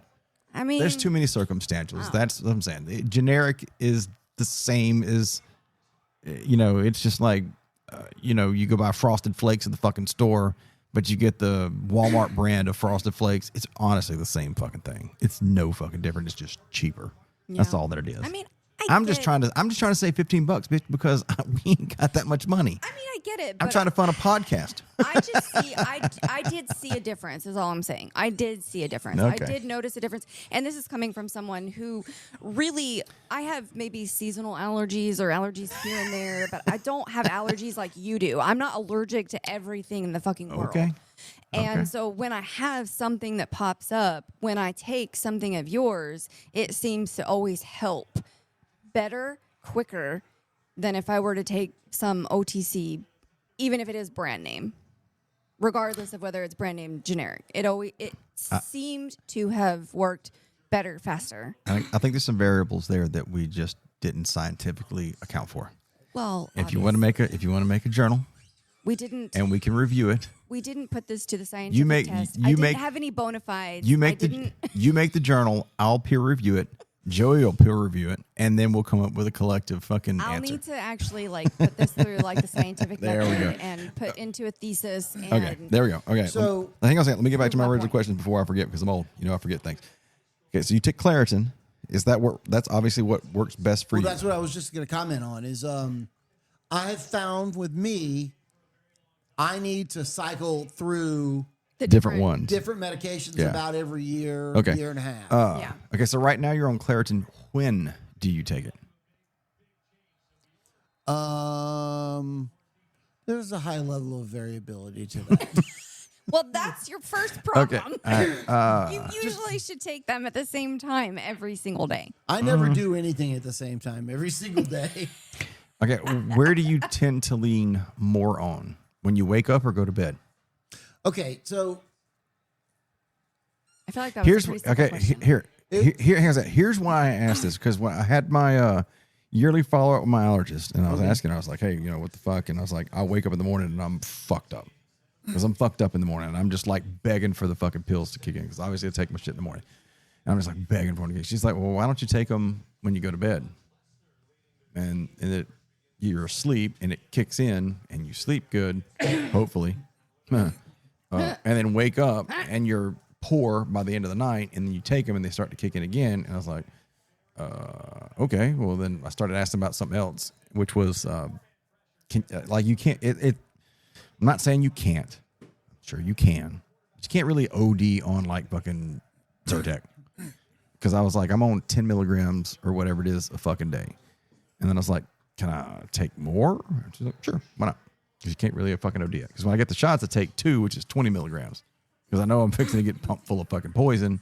And I don't want to do that. Oh, I know when I did my rapid. Yeah. The 6 months in one day. Yeah. For the shots. Yeah. I took so much medication the night before and the morning of. If I had it to show to you, you'd be like, oh, wow. I took like 2, I can't remember if Claritin, Zyrtec, Allegra, whatever. Yeah, it doesn't matter. The night before, 2 the night of, like a bunch of stuff for nausea medication. Oh, really? Yeah. Oh, no, when the nurse I was getting all the shots, I said, well, so how many people make it through the entire day? She said, about half. Oh, I wouldn't have expected that. I was like, really? She's like, yeah, the rest of them, they go into anaphylactic shock and we have to stop. Yeah. Yeah, that's why I got to sit at the fucking place for 30 minutes after I have my shots. Yeah, so did I. And they're like, yeah, we've had people sit for the 30 minutes, Yep. walk out the door, Go, and then collapse. I'm just like, what the fuck? And then it's weird to hear. Do they suggest or recommend you have an EpiPen when you go do your No, they have shot? it there. They have everything. That's I'm why. saying, like, if you were to walk out the door and have it, No, do they they have recommend it. that They you have it there. one on No, you? they have it there. They won't Usually, just give you an EpiPen. no, most of the time. Mm-hmm. If it's gonna happen, it's gonna happen within 30 minutes. Oh, yeah, 100%. But I mean, if I always walk make out, if I walk out the fucking front door and fucking collapse, no, they're coming out there and fucking, and they're gonna drag my bitch ass back in there. What if nobody sees you? They always look at your injection sites, too. Parking to make lot's sure not that big. They'll see me collapse. They'll see my big ass collapse. They'll be like, oh shit, that guy fell out. Yeah, it's just weird to be like, yeah, I go in there sometimes, I'm just like, oh, whatever. Because they always ask, did you have it? How did your last injection go? Did you have any issues after you left? Mm-hmm. No, I was fine, blah, blah, blah. It's like, you get that. It's like, does that shit pop off? And they're like, oh, we had 2 yesterday and 1 today. I was like, God damn. Have you ever felt, aside from, I know that when you've come home, it's been welted up. Yeah, it's fucked up right now. Yeah. But, like, have you ever felt weird after? Yeah, I feel weird right now. I guarantee you. The usual. Did you get a shot today? No, which is the odd thing. Since they always do it right here, this feels weird right now. Is it because you're talking about it? No, because it feels weird right now. Like you need to go put some of that cream on it, like it itches, or no, it feels like the muscle is dying. I mean, look, bitch, I'm not fucking. Oh, he scored that. We're all dying. No, I mean, like right here. Texas just scored that. Right here where these 3 fingers are on my arm. Mm-hmm. Can you see that? Mm-hmm. That's where they always do it. Right now, yeah, it feels weird. And I'm not joking when I'm like, it kind of feels like the muscle is dying. And I'm actually going to ask them next time I go, be like, do you always have to do it back here? Can you do it? Because it's always right here. And I think I may have asked them before. I don't remember, but actually, it's I don't know. It feels all kind of weird. It's a little numb. Can they do it like? And this is. I've asked them before. Can they do it in? This is gonna sound stupid. Can they do it in your butt? Like when you get like shots in. Like, I'm gonna ask them again. Glute? I'm gonna ask them again because I don't know. I've asked them before. I don't know what it is, but it feels. Or does it have to be in that? You remember how it used to swell up like really bad when I'd come home? I'm like, damn, it's awful. It looked angry. And it'd be fucked up for days. Yeah. Now it's like numb. But you haven't. When was the last time you had your shot? A couple weeks ago. Yeah, a couple weeks ago. Yeah. It's just, I don't know. And it didn't feel like that before. Look, they're pumping you full of poison. They're pumping you full of everything that you shouldn't be having in your body. Mm-hmm. So I like, build up your histamine. So I mean, I get it, but it's just like, I'm going to ask, like, can we do some other place because it's starting to feel weird, different. Yeah. It does feel like the fucking muscle's dying and the skin is getting numb. And it's super fucking odd because I mean, I've been doing it for what? 3-4 years? Yeah. 3 years? Yeah. And she had her prediction. Let's see, what'd you say?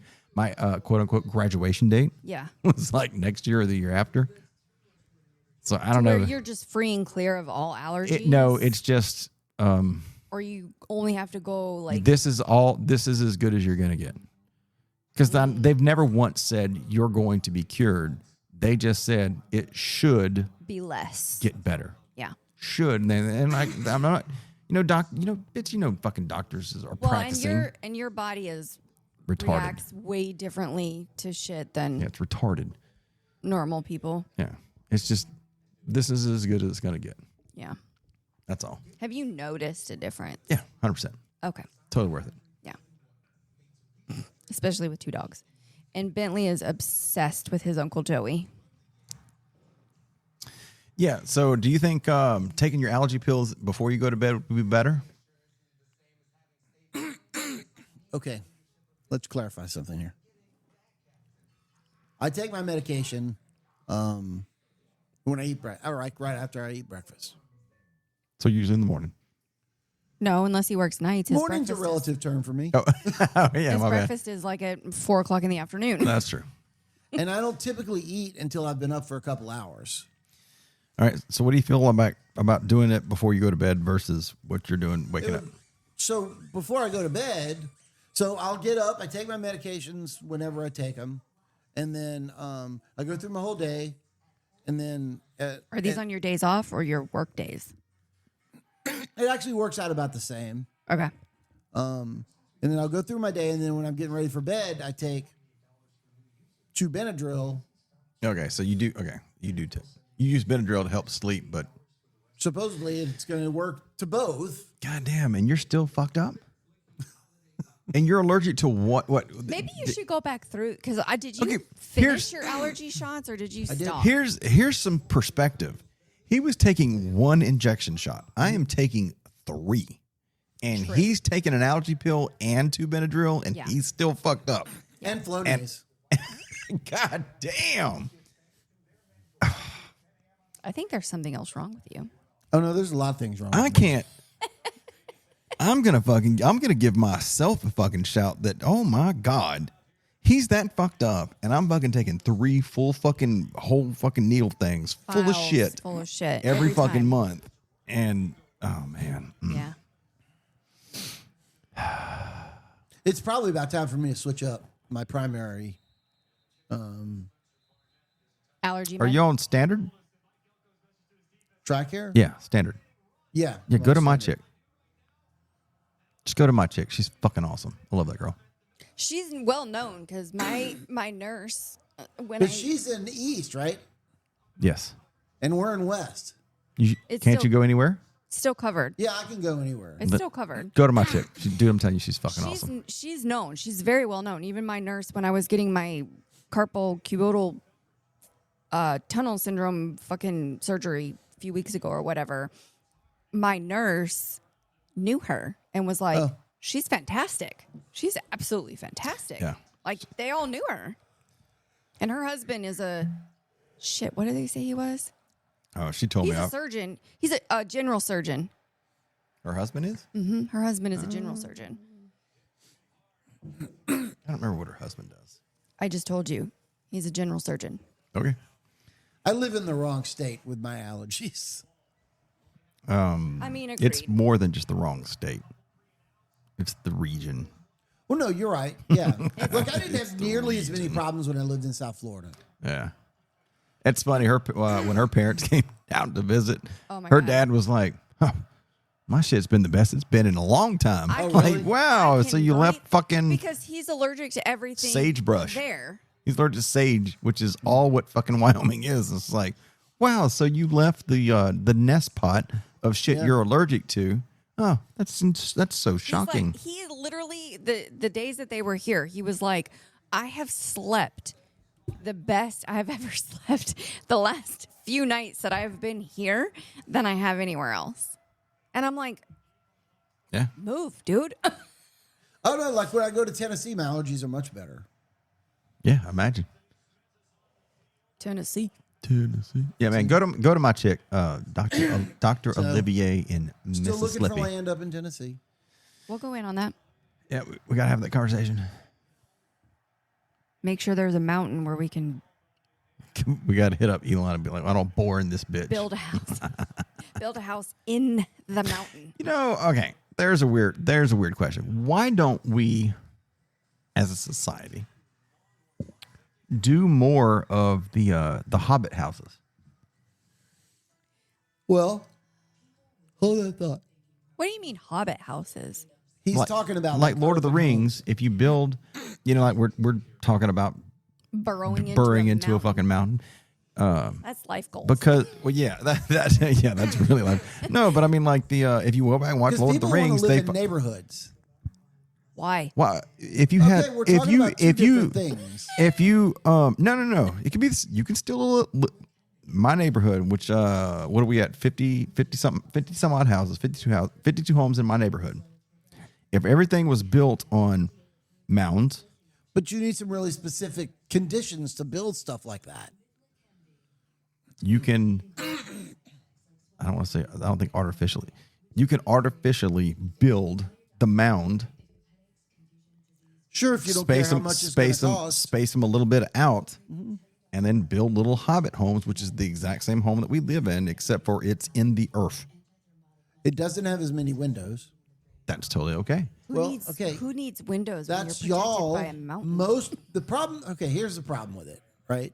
The problem is that I like a dissenting it's only going to opinion. be very small percentage of the population that's going to want that. And I know you think that there are a lot of people that think the way that you do, but that's not the case. Nobody thinks the way I do. So that means there's only going to be a really small percentage of the population that wants something like that. And if there's only a really small percentage of the population that wants it, then it's not financially feasible to too cost prohibitive to do so. Now, it's something that you could do yourself.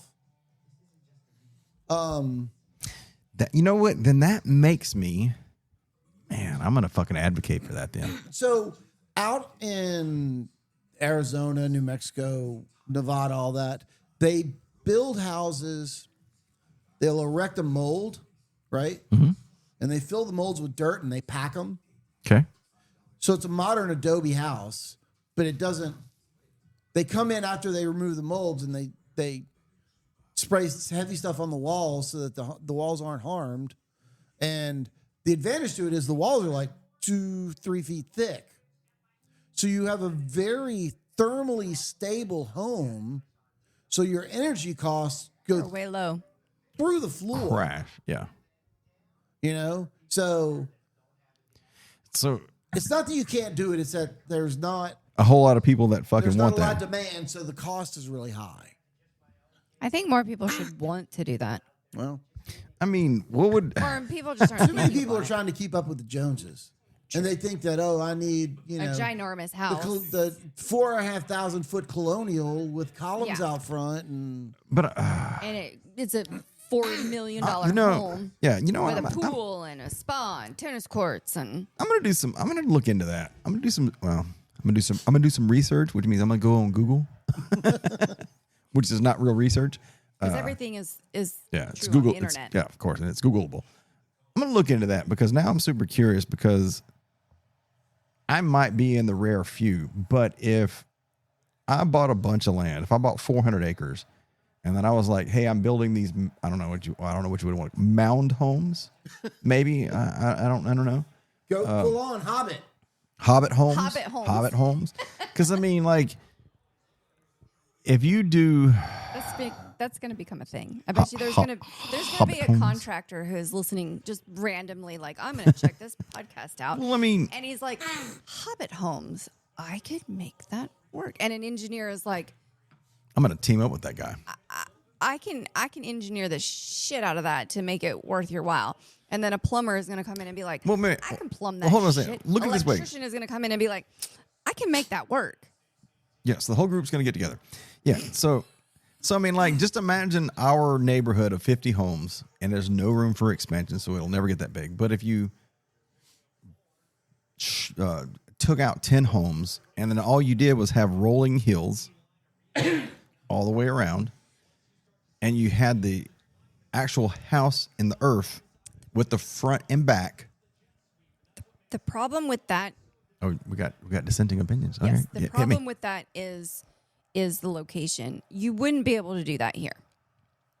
If we had eliminated 10 houses and went from 52 to 42.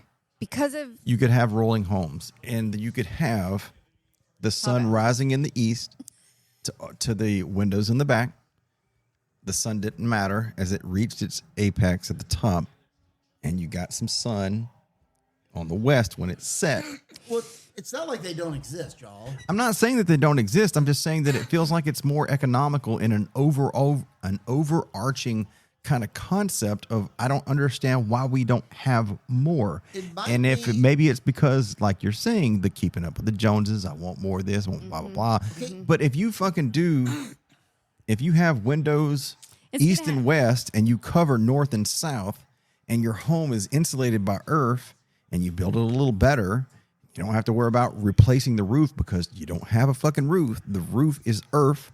The only thing you'd have to worry about that saves you $40,000 every 10 years. The only thing that you'd probably have to worry about is on top of that mound, let's just say something got germinated, some sort plant of some sort. Sure. And all of a sudden you've got an oak tree that is growing on your roof. Okay. No, that's not. You're going to have to mow your roof. No. Oh my God, that's a funny concept. See me out there like pushing up this big hill. Fuck this house.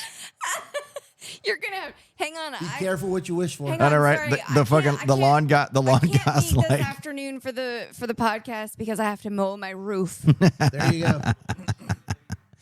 No, I mean, like I have seen some that were super impressive. Yeah, and look, I know other countries do it. Sweden or some fucking shit or whatever it is. You're just making shit up. Well, then Google it real quick. If you're gonna call me out, if you're gonna call me out, look it up. So you look it up or shit up. Shit up. To this is your where point, he makes me do things. Long term, it would be less expensive because you're going to spend a lot less money on utilities. Clear your voice. There you go. However, the initial cost is going to be much higher. Yeah, but the long term. I know you think I'm going to dig a hole in the ground and build a house. It's cheap. And it's not cheap. I would totally. Look, honestly, I would cut this half in house. This half in house. This house in half. Use your words. I would cut this house in half if I could give it up to make that happen. Location. Yeah, I would easily go for 1,000 square foot house. Like that. I would easily go for 1,000 square foot house just to fucking have. That's not in a mountain. Oh, B105. Hang on a second. B105. You know what that sounds like? Hello, this is B105 radio station here with you live. So that one's carved into a hill. Is that? I can't tell. Does it say curved home? Curved? Yeah. I don't know. I'd be okay with that. I mean, honestly, I was going to say, overall. With the advancements of technology and architecture, like, you really could make something. My thought process goes back to, what is that movie with Christopher Walken and... Brandon Fraser. Yeah. And the clueless chick. Yeah. What is that movie called? Why am I drawing a blank? Blast from the producer? Past. Blast from the Blast Past. from the Past. Producer, goddamn. Which, granted, they went underground. They went down. Oh, Well, you built a bomb shelter. Christopher Walken in that movie is my idol. Like, honestly, like, to me, if you have a self-sustaining... They had an estuary. They had a fucking garden. I'm like... Okay.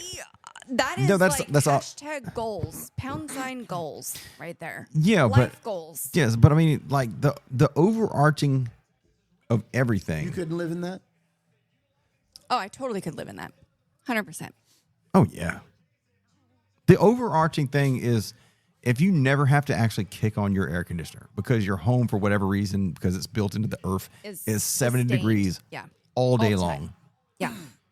You have so much more advantages, so little disadvantages. If we're outweighed, I mean, it's hard to break into that house, too. You got a free fire zone in front of it.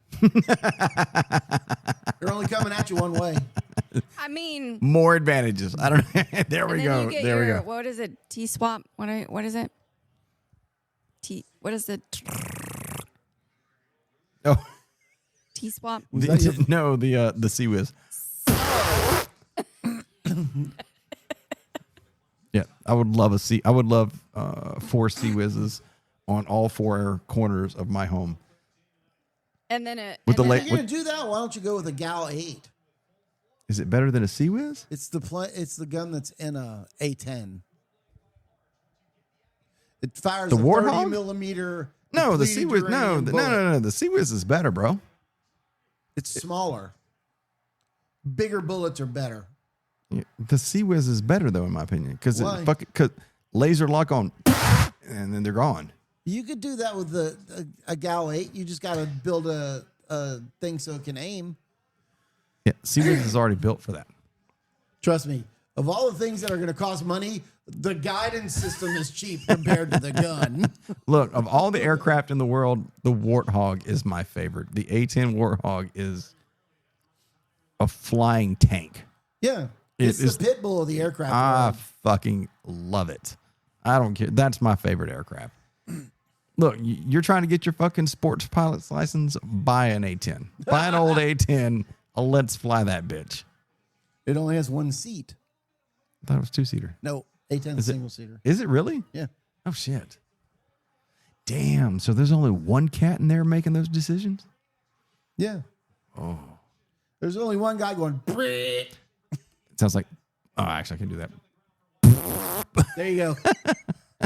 Wow, that's a pretty little house, too. So anyway, yeah, I like the idea of that one, Tammy. See, that's beautiful.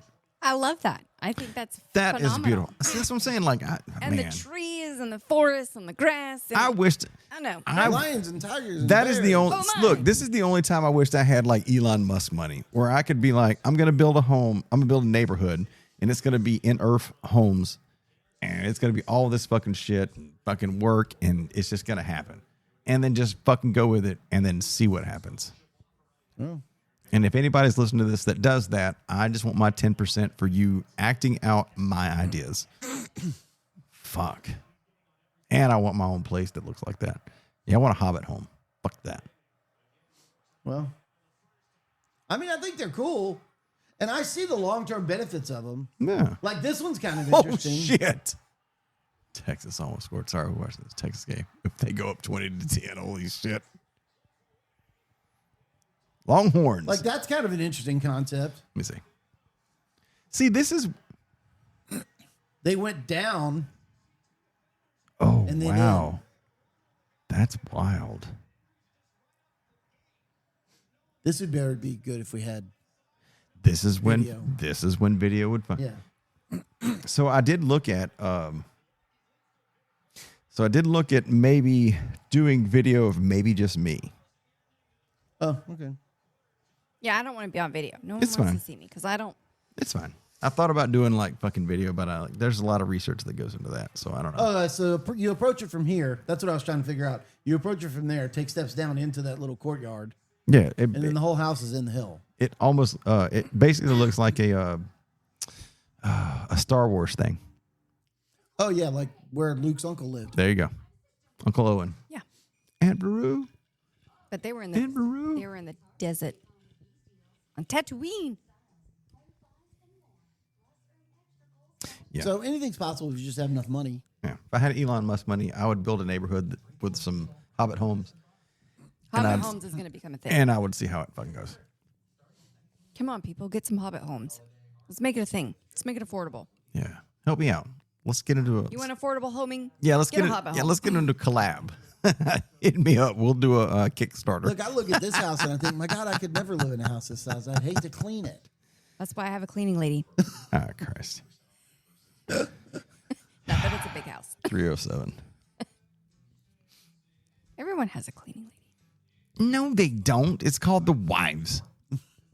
That was don't have that either. either. That was super sexist. That was sexist. Yeah, it was. It was pretty Way sexist. sexist. You might just lost some listeners there. We don't live in the 50s. Jerk. You know, there are. You know what? Hey, cool. If that's the way you feel, there are some women who are just like, I want to be a home bitch. Maybe I'll find that whore. I'll mail order my bride from Thailand. She'll clean. What the fuck? Thailand. Thailand? Is that a place? Do you have to go overseas to get there? No, you can get a train. You can drive there?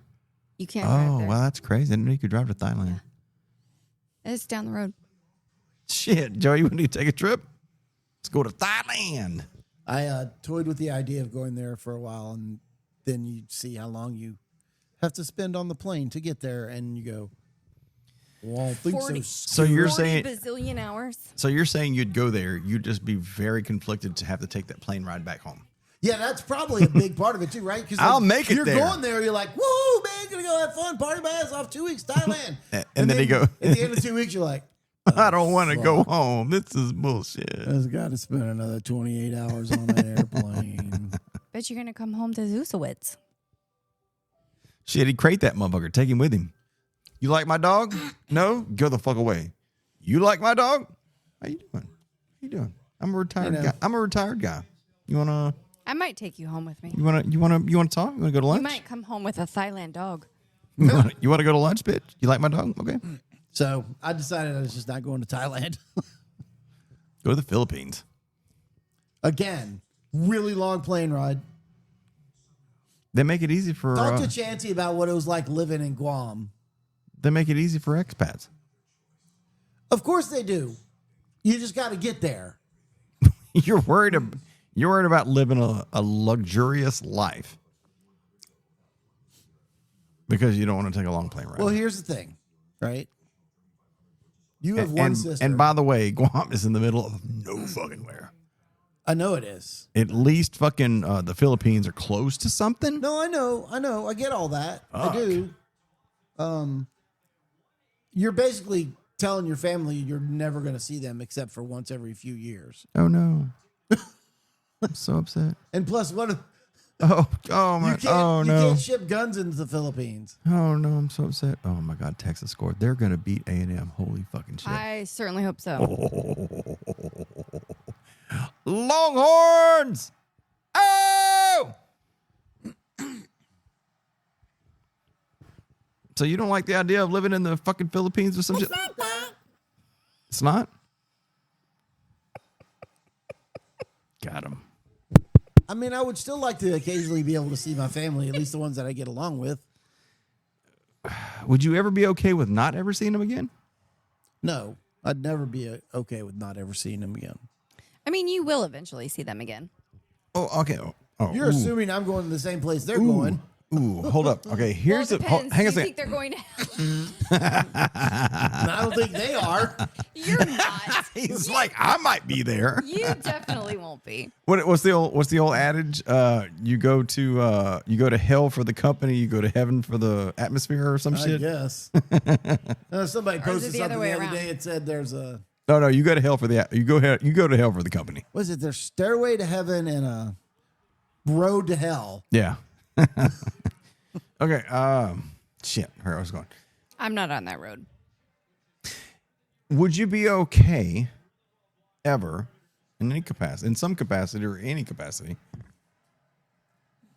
going to another country where you could live a luxurious life, but you could never see your family again unless they came to visit you?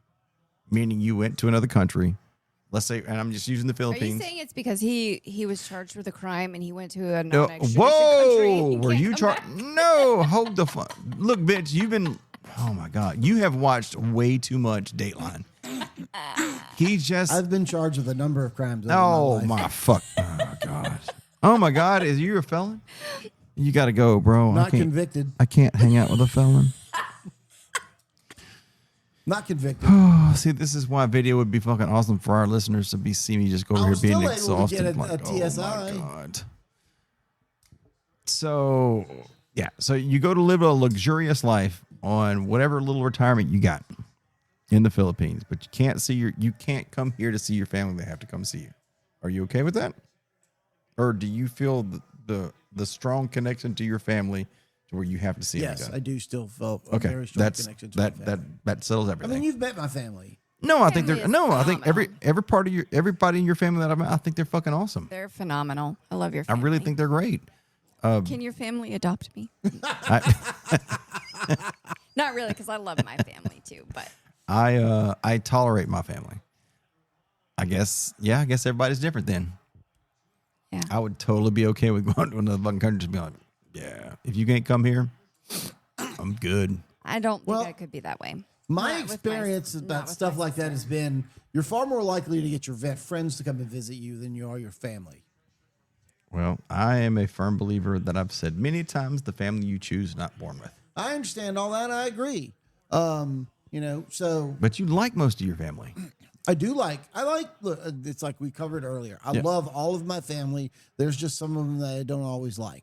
Sure. I mean, that's fine. I just don't really like most of my family. I like my friends better. You only really have. Oh no, I've got lots of family. He has a lot of extended family, but he doesn't. Okay. He doesn't talk to most. My family is the Smiths. Yeah.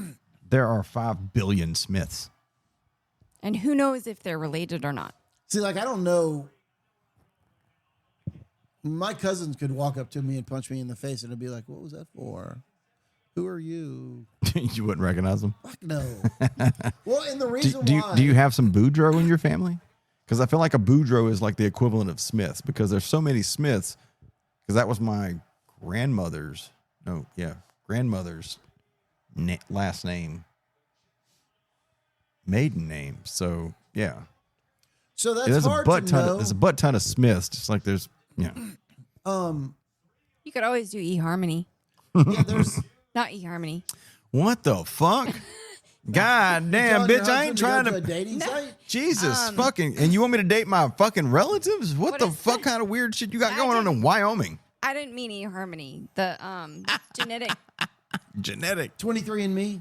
23andMe, and there was we another knew. one. Yeah, there's another one. We knew what you meant. It's okay. I'm sorry. I was that watching was very, the game, and then we're I came not back from we're not from West Virginia. We don't do that. So all of my cousins are significantly older than I am. They're all close to Series A family. My older brothers and sisters. In fact, my brother Randy, who lives, actually he's the closest. No, Nancy's probably the closest sibling, but Randy's not that far away, and he is very, very close to my uncle's oldest son, Paul, who was a pilot, not flying around driving ships. He was a Baton Rouge, New Orleans Oh, shit. Okay. Pirate? Pirate. Not pirate. Pilot. He said pirate. He did. He said both. So yeah, my oldest siblings are still close to our cousins. It's just that I'm not, because there was the big age gap. I was not ever really close to my cousins. Having a moose bush. Okay. Good. So I'm really only close to my siblings and my nieces and nephews, which are, I don't know how many there are now, 40 or something. Guys, 40? Something like that, yeah. Good Lord. replicated like rabbits. We're a good Catholic family. That's what it is. Yeah, that's kind of an oxymoron. We're a good Catholic family. That's tasty. You like it? Sorry, Brooke got some snacks. I didn't know what the green thing was in the middle until I ate it. Couldn't tell it was a pickle. You don't like pickles? I thought it might have been a melon. What melon looks like that? Honeydew? Melon, no, honeydew does not look like It's that. not normally that dark, but you know. No. But you like pickles. I love pickles. Oh, thank God. God, I was like, oh my God, I just turned him on to pickles. He likes the Martian penis. Well, don't you remember I had the thing at the 4th and we cooked the brats? I put sliced pickles on my brats.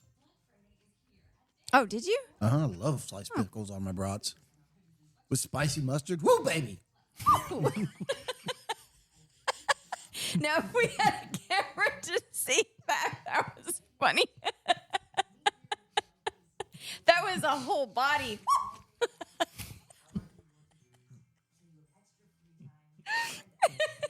Can you? I don't even know if you can do it again. No, he cannot replicate that. Yeah, this is why we should video this shit. I mean, I don't care about video myself, but that was funny. But I'm thinking about actually going to Costa Rica in late January, early February. Of 2026? Yeah. Just for about 5 days. Really? Yeah. What for? Something to do. Hookers and blow. Are you going to stay at a resort? I actually want to go to 2 different places. I want to go to San Jose, which is the capital. Yeah. But then I also want to go to, there's a town that's up around 4,000 feet in one of the rainforests that they do tours through the rainforest and all, and I really want to go there too. Okay, don't get bit by any snakes or spiders. So you're going to do zip lining? No, I'm pretty sure my fat ass doesn't need to get on a zip line.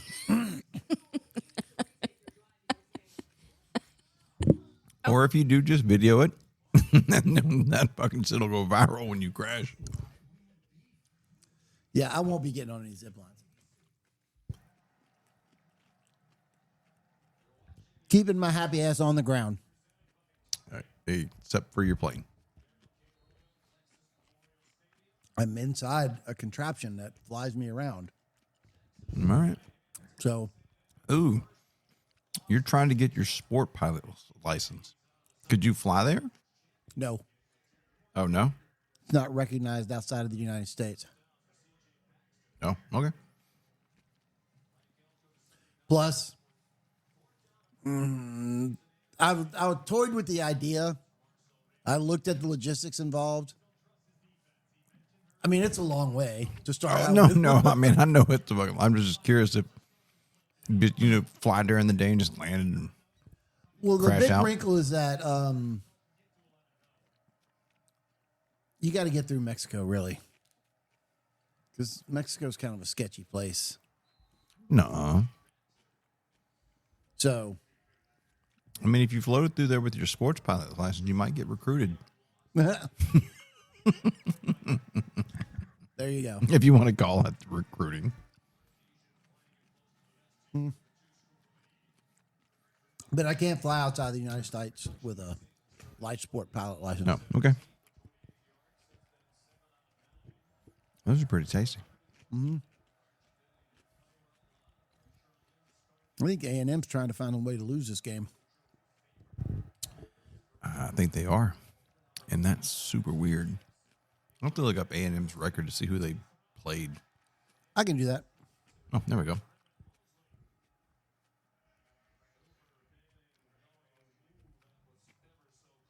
Because I know A&M's played a couple of good teams. But if they're going to lose... I mean, they do play in the SEC. Yeah, but I mean, if they're going to lose to 17th ranked Texas, I thought Texas is playing bad lately. So they beat Notre Dame. Yeah, I was going to say... 41-40. At South Bend, though. Really? Yeah. Ooh. That's obviously they beat Auburn, Mississippi State, Florida, Arkansas, LSU, Missouri, South Kakalaki, and Samford. So, what did Sam do to them? They did not play y'all. Mm-mm.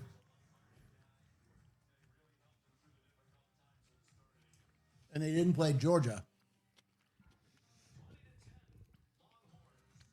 So what's the only good SEC team they played was LSU? They're not a good SEC team this year. Yes, they are. Missouri. Their new head coach is Lane Kiffin. Missouri? No, LSU. I mean, I think Missouri is a good team. Well, actually, they're not very good. How bad did they beat Missouri? 38-17. Yeah, that's pretty dominant.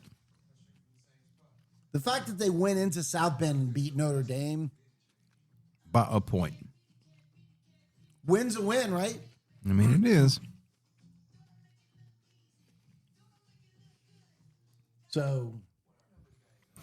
All right. We're creeping up on 3.5 hours. Yeah, we probably ought to call it. Yeah. So you want to wrap this up? Wrap it up. Wrap it up. Let me get the fucking music set up. Get my thing. Go back to that. Bam. All right. So the next podcast, we'll talk about conspiracy theories. You want to go down that rabbit hole? Sure. Part way.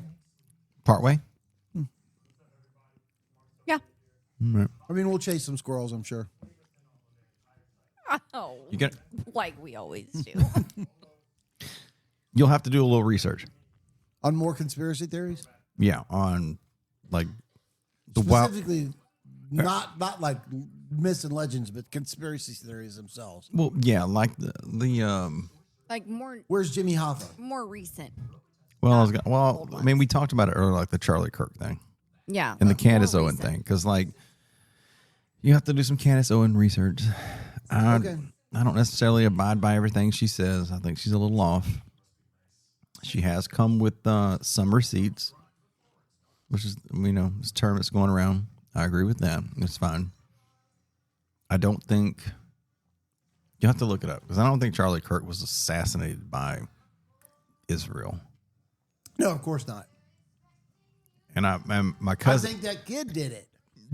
James has sent me a few things where he was just like, look at his lapel blow up. I'm just like, do you know how ballistics work? It was like it was like right here on his shirt on the right side by like upper chest area, and then he's just like, oh, it blew out the other side. And I was like, dude, you come on, man, just do some, just get a what's the half moon things in fucking geometry? You know what I'm talking about? Looks like a half moon. Yeah, but I don't know what you're talking about. What's that thing called? Protractor. Oh, okay. Protractor. Yeah. If it was on your fucking left breast and it shot that way, because you can't build a bullet to like shoot at an angle. It's like, there's just so much weird shit. He's like, no, it's fucking real. I'm like, oh my God, bro. Yeah, they did it when they used a magic bullet when they shot JFK. Yes, they did. That's right. I forgot about that. They hit those people up and was just like, so can I borrow one of those? Thanks. The aliens give it to them. And then it was in perfectly pristine condition. After it ricocheted. Let's talk about conspiracy theory. Really? That's like the biggest conspiracy theory, and JFK? Yeah. Yeah. Yeah, we can talk about that. Okay. Babe, we've been all over the goddamn place, which... AKA the reason why we're called Pawn Shop of Life. Because there's a hodgepodge of shit in a pawn shop. There's a hodgepodge of topics that we talk about. So if you followed our conversation, kudos to you. We have a general outline. That we sometimes follow and sometimes don't. Yep, just a general outline.